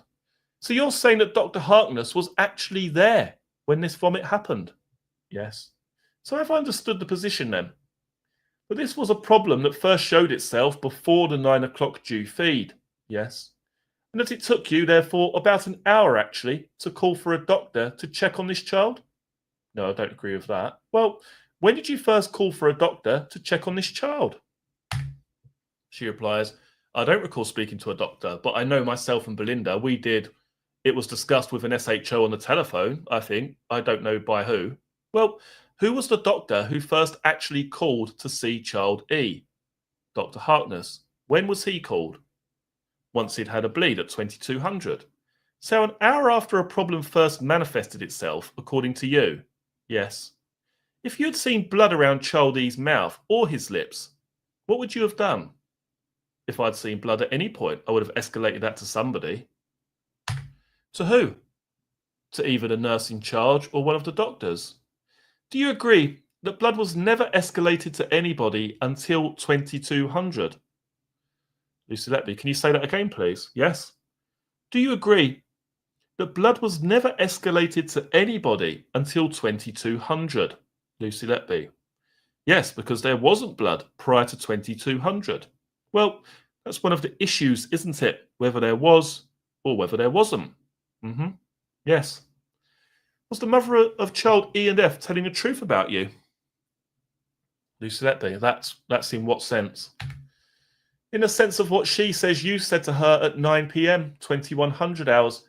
The mother of child E and F says that when she came down to see her boys with milk at 2100 hours, she saw child E with blood around his lips. Do you remember the picture that she drew? Yes. Perhaps just to remind us and to remind you, we'll look at the picture, please. It's J2434. So that was the mother of child E and F's best effort to replicate in visual form what it was she saw. Lucy Letby, yes. This has got nothing to do with blood coming up an NG tube, has it? No. Because if it came up an NG tube, it couldn't end up on the lips, could it? No. So we can exclude as a possibility that this has got anything to do with blood coming up an NG tube. Do you agree? Yes. Did you ever see anything like that? She replies, child E did have blood around his mouth. Yes, after 2200. After the vomit. Lucy Letby, I can't recall specific times, but he did have blood on his face. Yes. Well, we've dealt with your note or a note of the vomit. Is that when you are saying child E had blood like that? She replies, there was no blood prior to that, so yes. Is the mother of child E and F mistaken when she says that when she went down, other than her boys, you were the only person there? She replies, no, I accept that. I don't have any memory, but I was allocated to look after both of them in nursery one, so yes. It's just that other times you suggested that when the mother of child E and F came down, Dr. Harkness was there. Yes, he was there at 2200. So I'll ask the question again then. Is the mother of child E and F mistaken when she says that when she came down, you were the only person other than her boys that were there? When do you say that you were there alone? She replies, when the mother of child E and F was present on the handover, so shortly around 8 p.m. There was no question of any blood at that point, was there? She replies, no.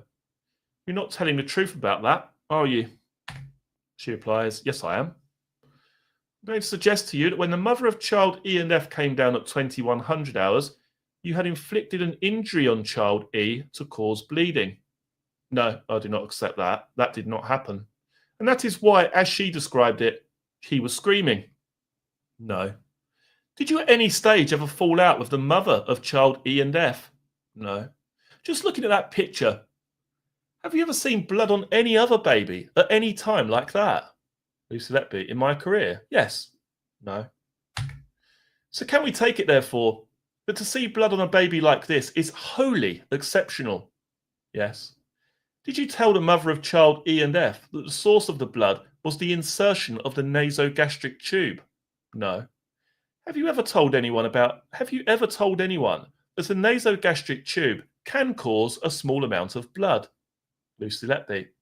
Yes, it can cause a small amount of irritation when it's first being inserted, yes. And how much blood does it produce? Lucy Letby. Very minimal. About a milliliter of blood? She replies, I couldn't be specific, but it would be a small amount mixed in with stomach acid. Nicholas Johnson. This is blood in the mouth that I'm talking about, just so that you understand. Is that what you're agreeing with? Lucy Letby. No, I'm agreeing that a nasogastric tube irritation can cause some blood to come back from the NG tube. From the tube? Yes. Not into the mouth? No. Do you remember telling the police in your interview, in the case of child N, that NGTs can cause bleeding? She replies, yes. So do you agree that that is the sort of thing that you do say, that you have said? She replies, Yes, I haven't said that it causes blood around the mouth, but it does cause blood. Yes, sometimes with trauma. Yes. And that is what you told the mother of child E and F, wasn't it? No. When she queried why it was her son had blood around his mouth. No, I don't recall saying that. Well, you say you don't recall saying it. Are you saying, she replies, I don't believe I would have said that. Although it is something that you have said to the police. No, I haven't said it. What do you mean? Sorry? Well, you've said that NGTs cause bleeding. Bleeding orally? Yes. Okay. But you definitely didn't say it on this occasion. She replies, no. You are lying about that, aren't you? No.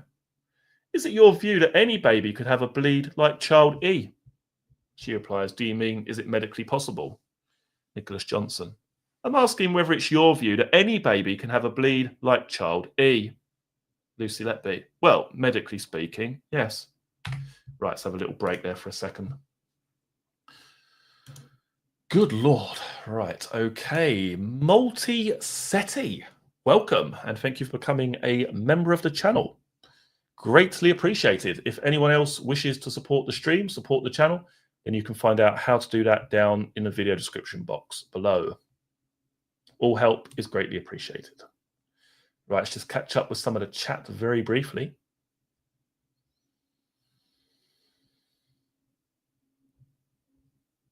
Okay, let's have a look here.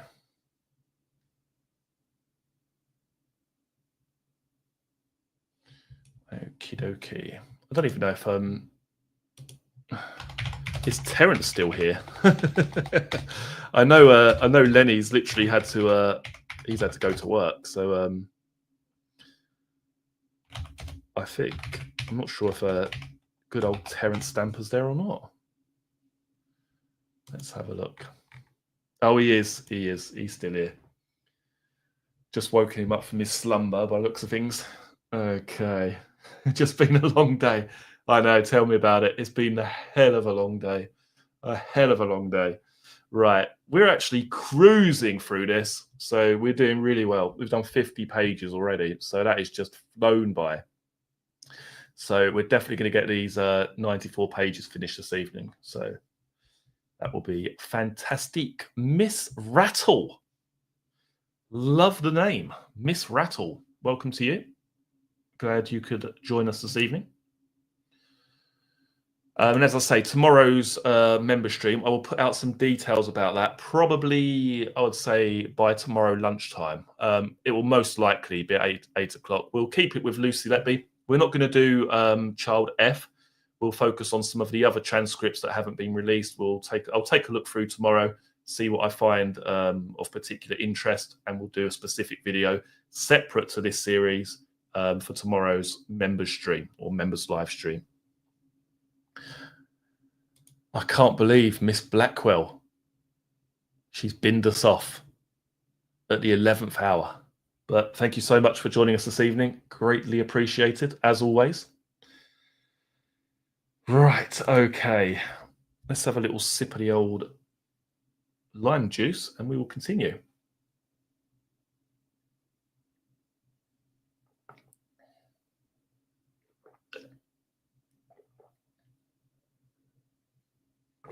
Right. Okay, and thank you so much for sticking with me this evening for this longer stream. It's greatly appreciated, as always. Now, let's continue. Let's do a few more pages. Let me just sort this out. 2 seconds, guys.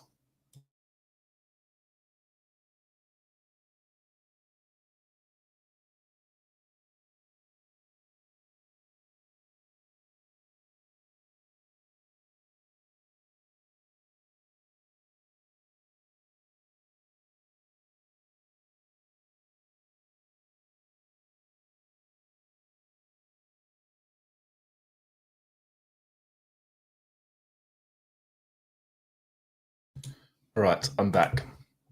Let's just answer this very quickly. Joe Carroll came across your site looking into the Essex boys.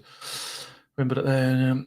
Yeah, I do plan on doing as I mentioned earlier, an Essex Boys live stream, either a members only live stream or a public one. But it will be taking place next week, I would imagine. JC, welcome to you. And is wishing Ms. Blackwell good night, I believe. Right, let's get this. Let's get these last 44 pages complete, shall we?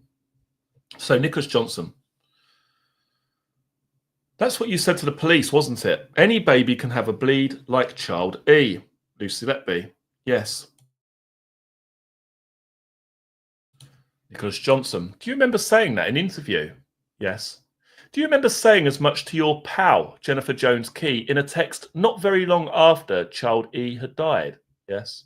Just go to tile 253, please. They're your words, aren't they? Had you ever seen anything like this before child E? Lucy Letby. Not a gastric hemorrhage, no. Ever seen one after child E? Not gastric, no. What was your basis for saying that any baby could have suffered like this? Or any baby could have suffered this? She replies, medically speaking, at the time, we thought child E had NEC, and the risk of that is bleeding. Nicholas Johnson, have you seen cases of NEC? Lucy replies, yes. Have you ever seen this sort of bleeding? No, I haven't, no. So I ask again, what was your basis for saying that any baby could have bleeding like this? She replies, because any baby could have had the condition that child E had. I'd like to go, in the light of what you have told us, to your defence statement, please, which I think is still on the table in front of you there. Can we go to the section that relates to child E? It's paragraph 67 onwards, and it's at page 9. There you say, I did nothing to harm child E. Yes, I have not falsified any records. No. And you understand, don't you, that we, the prosecution, are suggesting that you have falsified the records in this particular case? Lucy Letby, yes. And in particular, relating to the time at which child E started to bleed. Yes. What I'd like you to do, please, is to read out paragraph 69 so that the jury can hear what it was you were saying in February 2021. Lucy Letby, when I saw the mother of child E and F on the evening of the 3rd of August, she had come down with some expressed milk. Just pause there. She had come down with some expressed milk. Yes. Why were you so reticent before when I was asking you about that? Because I don't remember that sitting here now. This is something you did remember in February 2021? Yes. Can you carry on, please? I think this may have been later than 2100. Pausing there. This may have been later than 2100. You're now saying it cannot have been before 2200. No, that's I think the mother of child E and F came down at 2200. Your case now, correct me if I've misunderstood it. Because of the time you say child E started to bleed, is the mother of child E and F cannot have come down to nursery 1 before 2200. Have I understood that correctly? Lucy replies, no, I can't say that definitively.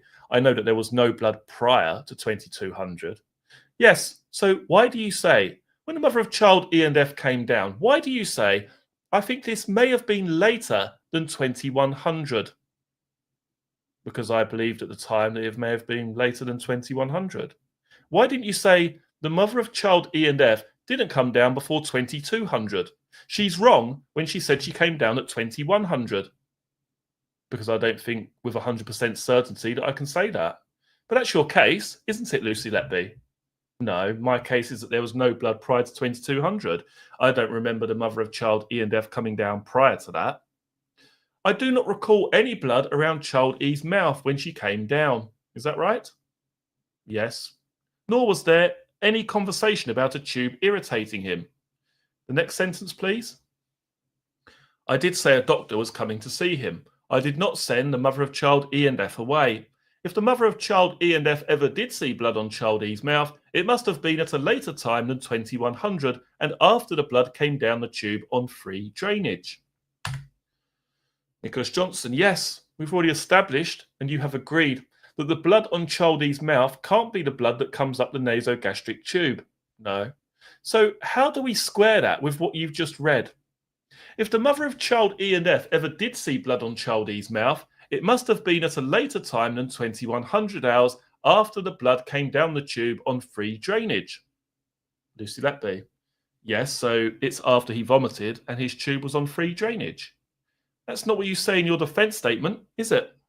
Lucy Letby. It is. I'm saying after blood came down the tube on free drainage. No, but you've just added the little bit he vomited. It's not what you say in the defence statement, is it?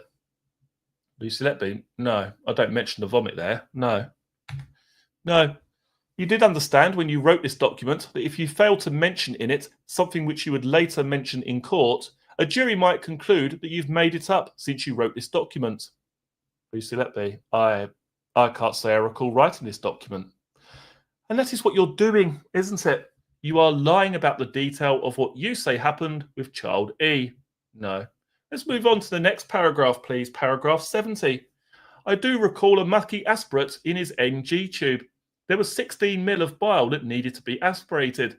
That's not what you are saying now, is it? She replies, yes. No. Bile stained is what you now say, isn't it? No, I've only ever referred to it as a mucky aspirate, which is bile. Why not 16 ml of bile? Lucy Letby. It's just terminology that we use. We often refer to bile aspirates as mucky.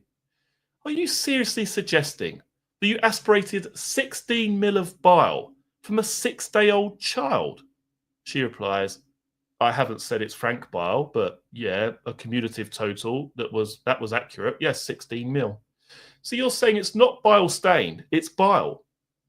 Is that what you say in the defence statement? Lucy Letby. I say I recall a mucky aspirate and there was 16 ml of bile. So yes, there was bile within the mucky aspirate. Yes.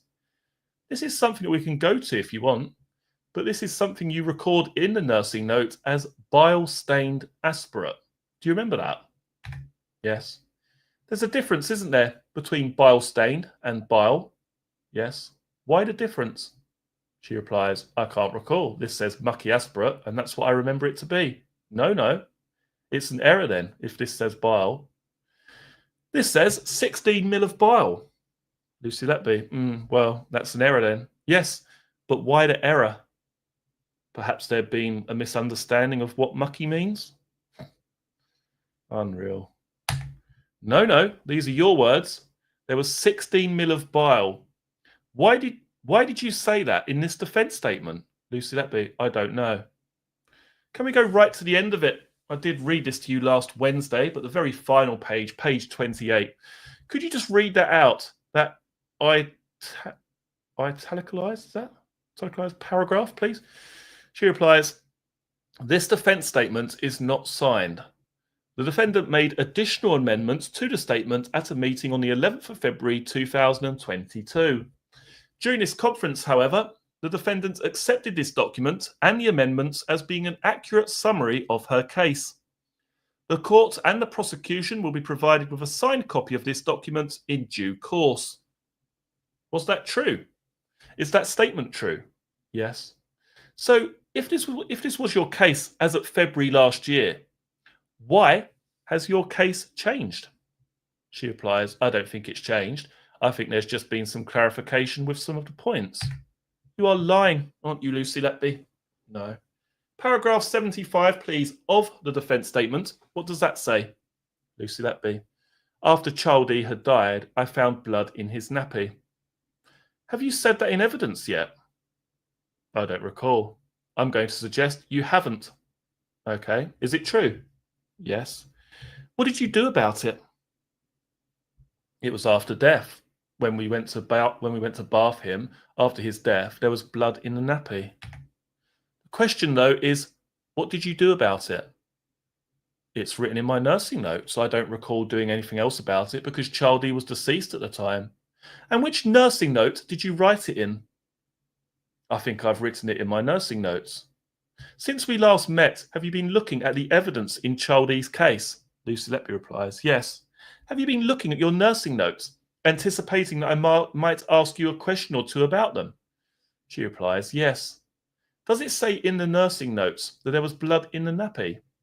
She replies, I can't recall. Oh, I think you can. Why don't you tell the jury? She replies, no, I can't remember. Let me give you a copy of your nursing notes. My lord, I'm going to give you a copy of this, and to the jury as well, please. because what we're going to do is to compare what's in the nursing notes to what's in some of the other documents, and having multiple documents on the screen is going to be a bit difficult. I'll just skip forward here. So, all right, so you have an opportunity now to read through that so that you can refresh your memory from what's in that document. And we'll have it when we resume in 15 minutes, please. Right, so have a little break there. What are we up to? 64. So good progress, good progress. Right, okay. So a little break for a couple of seconds, and then we should be able to get it finished, all being well. Let's have a look.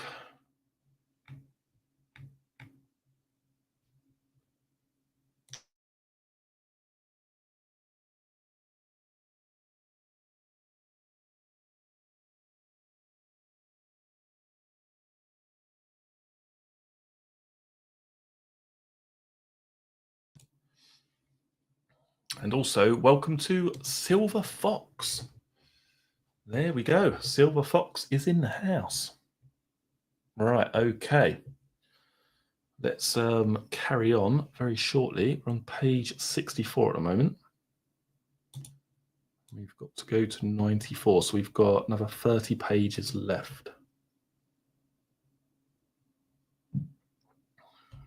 Right.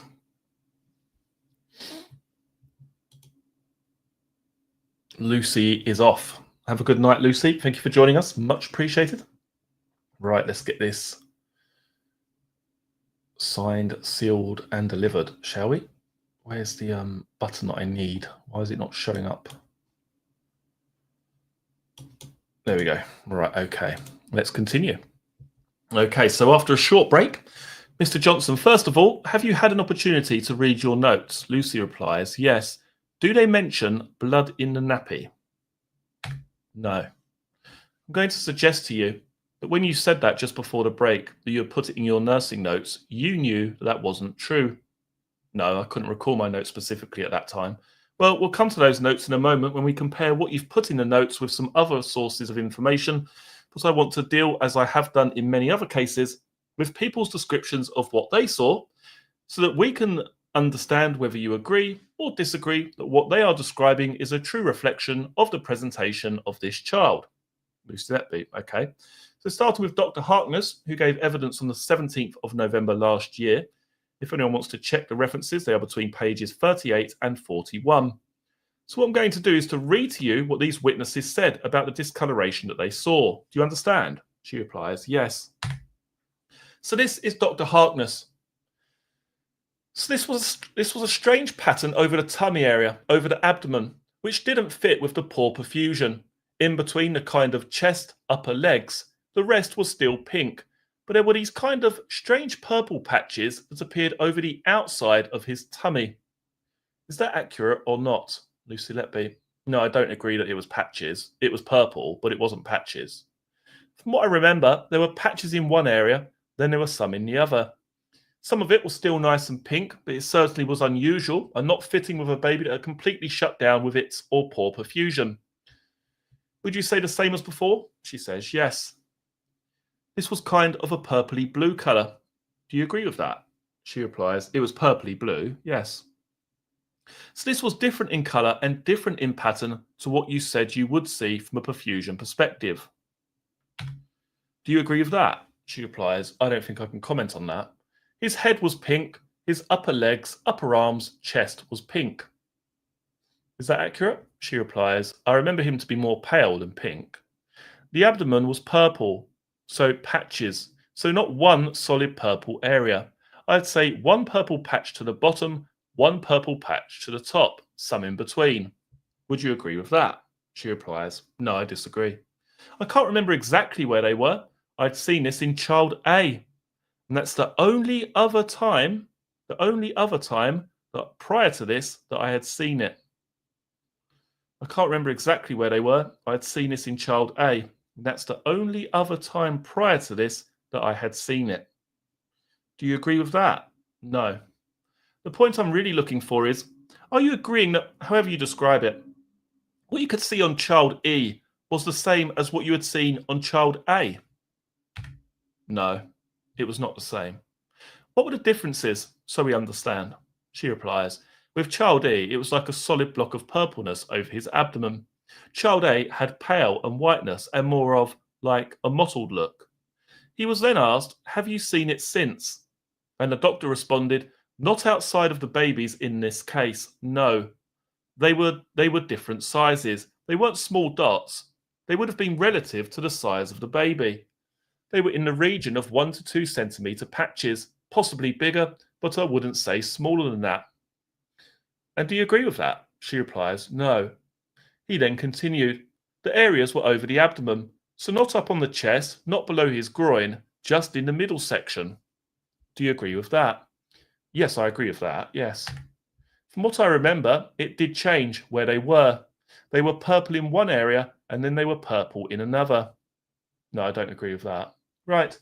Do you remember Dr. C telling us that she didn't actually see what was on the discoloration that was on child E, but Dr. Harkness was animated when he described an unusual appearance to her?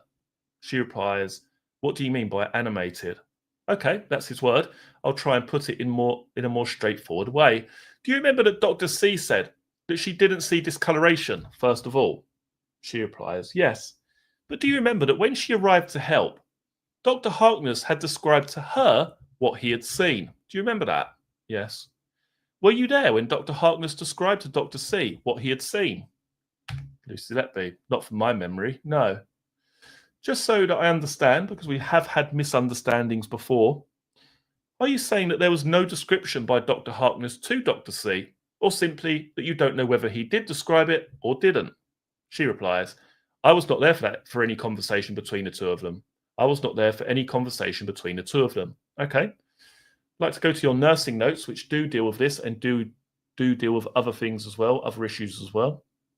And rather than going to ask you about specific parts, I'm going to ask you to read through what's in the notes. Can you see the typescript? Lucy replies, yes. It's not the best size, but if you have a problem, just let us know and we'll put it on the screen and expand it for you. Could you read us through your nursing note that was created at 0431 and completed at 0451? Lucy Letby. Written in retrospect for care given from 2000, emergency equipment checked, fluids calculated, child E nursed in an incubator with humidity, IV fluids, babevan and lipid via long line. Excuse me. 0.02 mil per kilogram per hour of insulin via long line. Prior to 2100 feed, 16 mil mucky, slightly bile-stained aspirate obtained and discarded. Abdomen soft and non-distended. SHO informed. To omit feed. At 2200, large vomit of fresh blood. 14 mil fresh blood aspirate obtained from NG tube. Reg Harkness attended. Blood gas satisfactory. Blood sugar 10.7 millimoles. Metronidazole and IV ranitidine commenced and given. 10 ml per kilogram of 0.9% sodium chloride bolus given. Mean BP and observation stable. Child E handling well and active. NG tube on free drainage. Further 13 ml obtained by 2300. Mr. Johnson, I think it says 13 ml blood obtained, doesn't it? Excuse me. Lucy Letby, 13 ml blood too.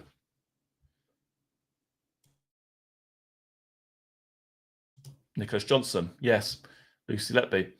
Is that not what I said? Sorry, I apologise. I don't think you did, but Lucy Letby, I apologise. Further 13 ml of blood obtained by 2300. Beginning to desaturate and perfusion poor. Oxygen given via neopuff, initially in 24% incubator oxygen. Toes becoming white and child E cool to touch. Reg Harkness present throughout. Child E began to decline. At 2340 became bradycardic, purple band of discoloration over abdomen, perfusion poor, CRT 3 seconds. Emergency intubation successful and placed on ventilator. See medical notes. Required 100% oxygen, saturations 80%. SIMV 22/5, rate 60.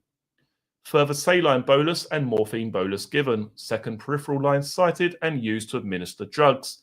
Dr. C arrived. At 0036, acute deterioration. Resus commenced as documented. ×5 adrenaline, ×2 sodium bicarbonate, ×1 glucose bolus, ×1 sodium chloride bolus, ×1 20 ml per kilogram O negative blood. At 0101, chest compressions no longer required. Further decline and resus commenced, and resus recommenced at 0115 and discontinued at 0123 when child E was given to parents. Child E was actively bleeding plus from mouth and nose throughout the resus. 6 ml blood was obtained from the NG tube. Nicholas Johnson, then child E passed away. Lucy Letby, child E passed away at 0140 in parents' arms. Nicholas Johnson, now for the sake of completeness, there is a further note that you made at 0451 through to 0458. Is that right? We see that underneath. Lucy Letby. It's 0537 on there. Mr. Goss. Yes, immediately below child E passed away, the addendum. Nicholas Johnson. Do you see family communication at the bottom of the page? Lucy Letby. Sorry, I thought you were talking about the addendum. Nicholas Johnson. I'll come to that in a second, but just before we get to that, all that information that you produced in the first note, time between 0431 and 0451, is that all carried in your head? Lucy Letby. No, it would have been written with reference to charts and any notes that we had made or medical notes. Any notes that had been made or medical notes. Nicholas Johnson. So whose notes, first of all, had you, other than the material that's in the fluid balance chart or the vital signs chart, had you written anything down contemporaneously at the time things were happening? She replies, that would be my usual practice, yes. Nicholas Johnson.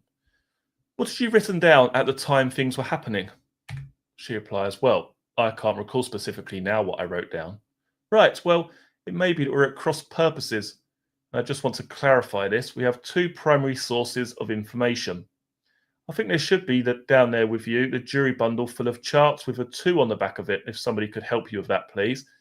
If you could go to divider 5, which is child E's divider, at page 26284, which is the first page in that divider you have in front of you, we have what I've called the vital signs chart.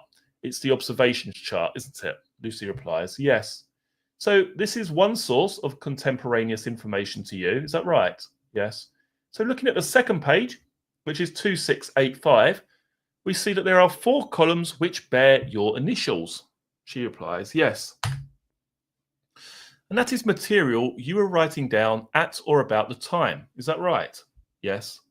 Over the page again, we've got the blood gas at 2715, which has 2 entries, 2221 on the 3rd and 0105 on the 4th. Yes. We then have the fluid balance chart at 2717 and 2718, 2719 and 2720. Other than that material, was there any other notes that you were making at the time that would have gone into or been incorporated into the nursing notes? She replies, yes, so the usual practice is when things are ongoing, we write on the back of the handover sheet or any piece of paper that's around at the time. Right, in your nursing note, you describe the discoloration as purple band of discoloration. Yes, don't you? Yes.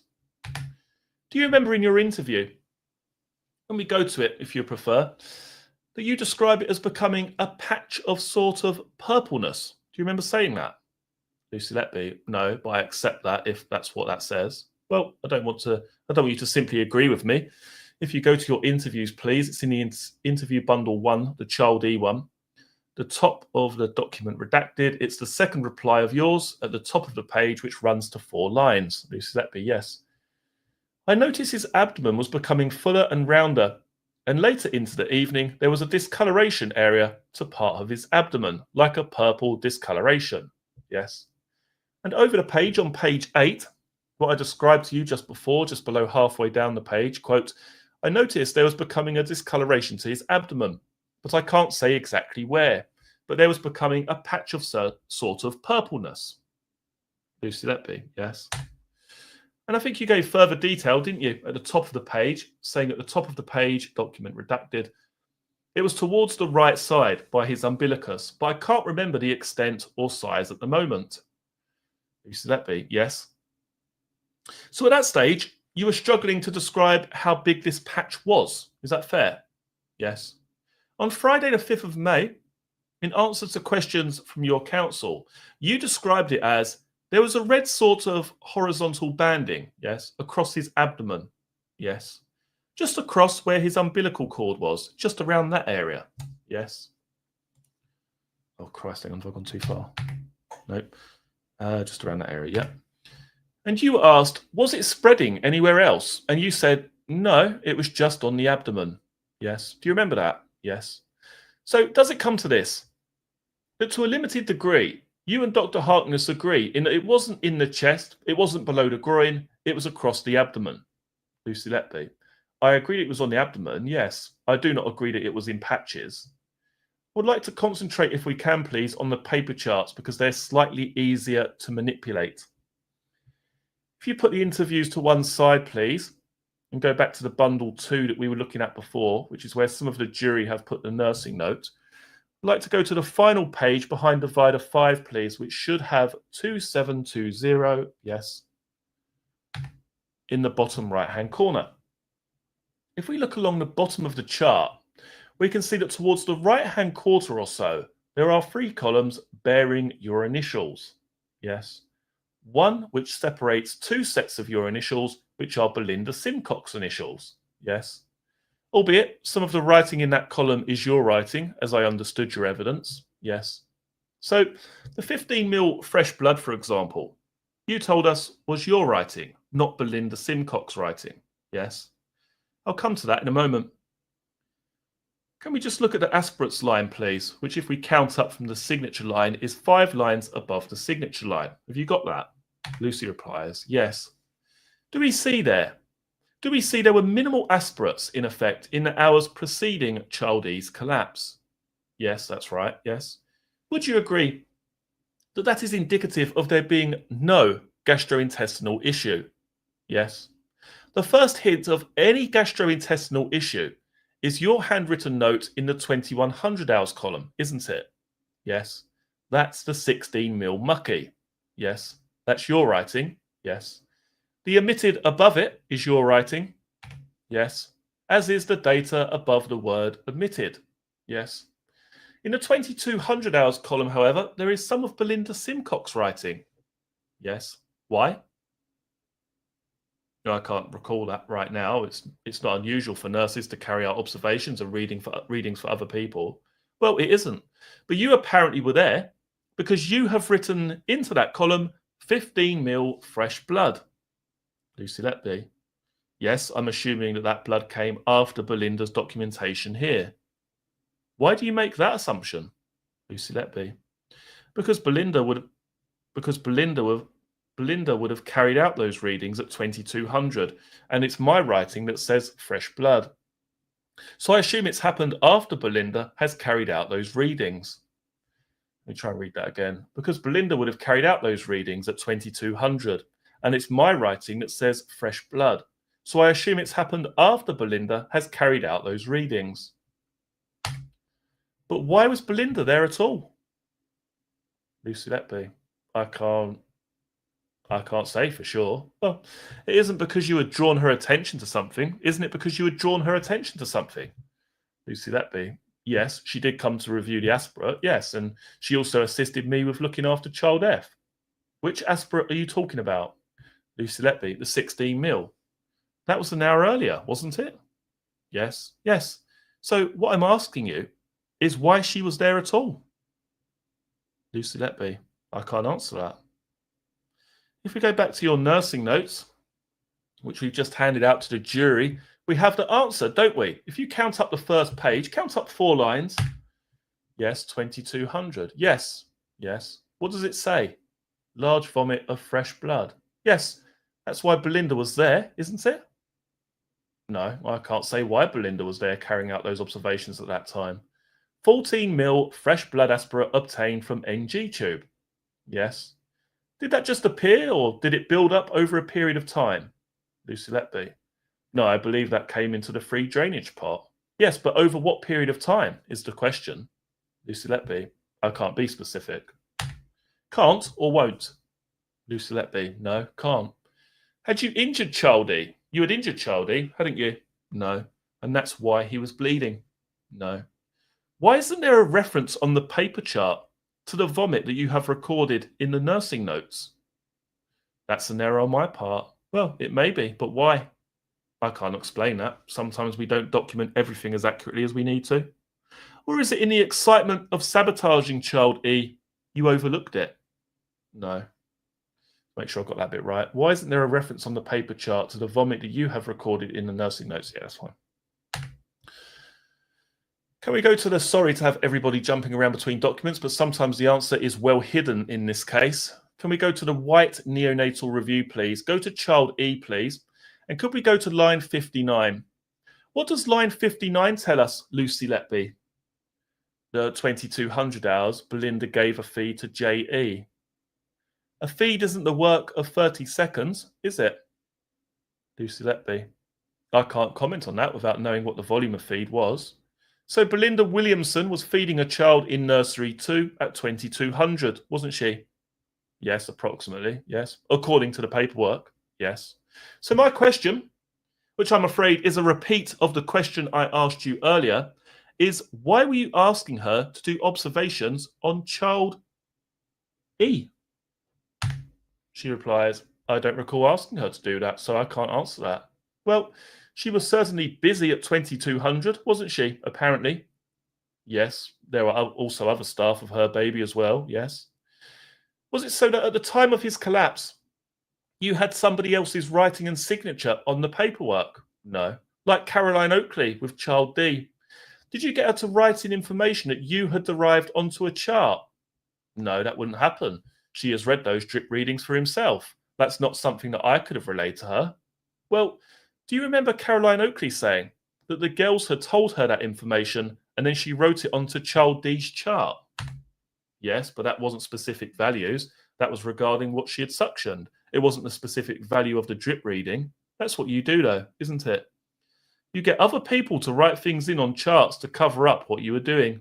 No, that's not correct. I'm going to ask you about some of the things that the mother of child E and F said to see whether you accept them.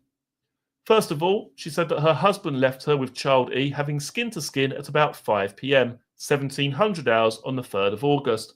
Do you accept that? She replies, I wasn't there, so I can't comment. Do you accept that the skin to skin ended at 1830? She replies, again, I wasn't there, so I couldn't comment.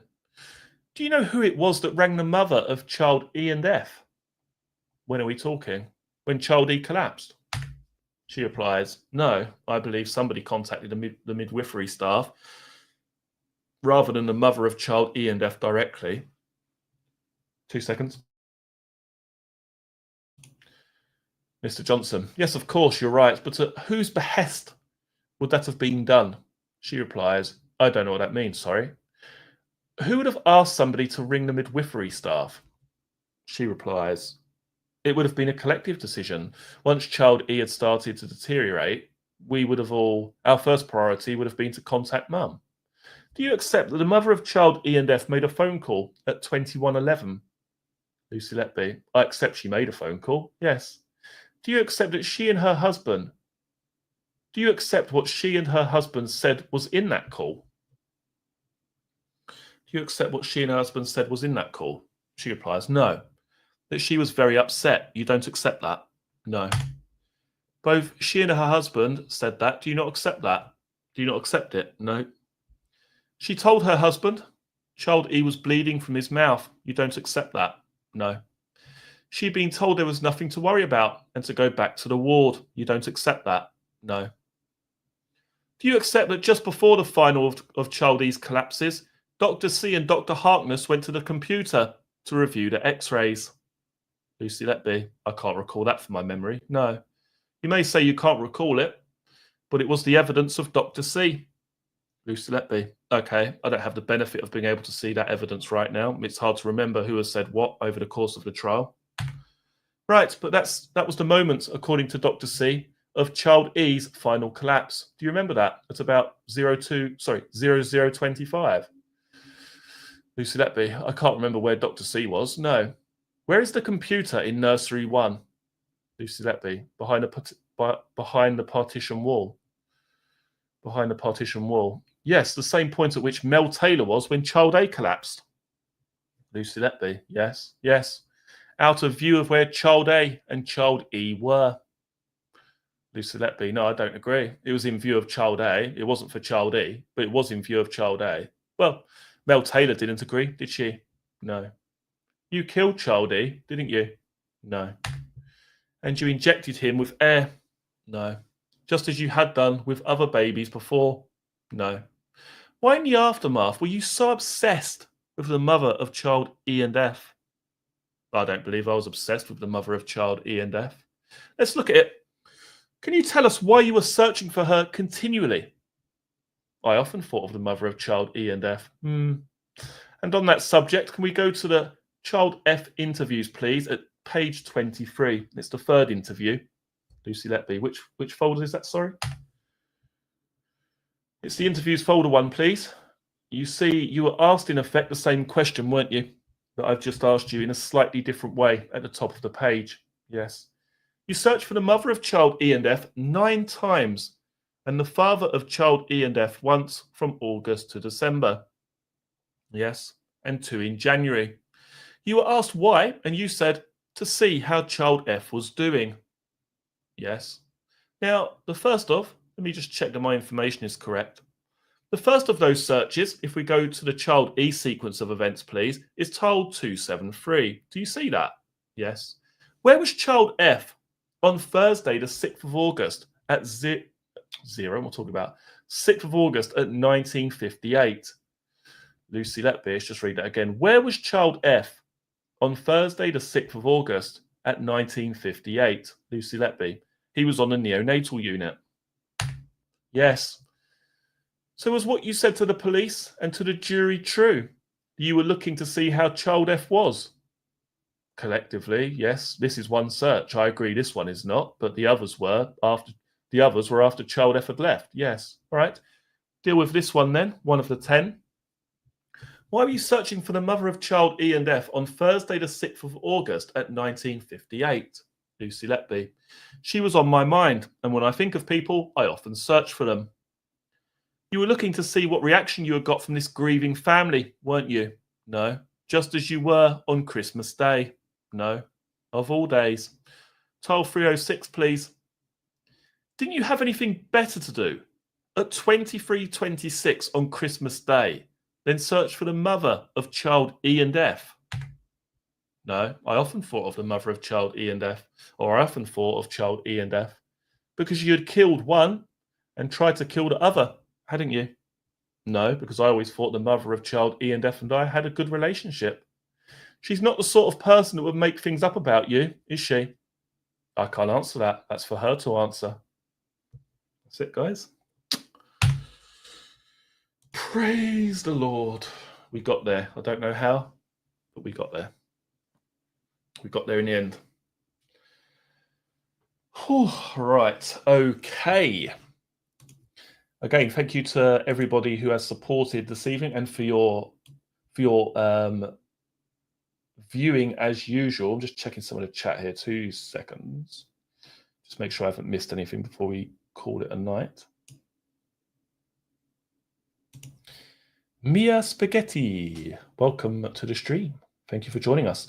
Like I say, tomorrow will be the members only stream, so there'll be no public stream tomorrow. The next public stream, which will be the case of child F, that will take place on Saturday, I would imagine, at 8 o'clock. But as always, I just want to say thank you so much for tuning in again this evening.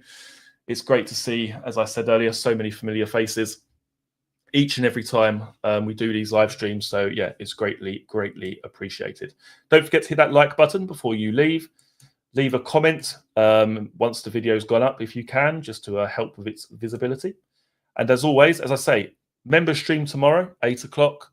Next public stream will be on Saturday, again at the same time. Thank you so much for joining me this evening. It's appreciated, as always. And I'll see you again. If I don't see you tomorrow for the members one, I'll see you on Saturday.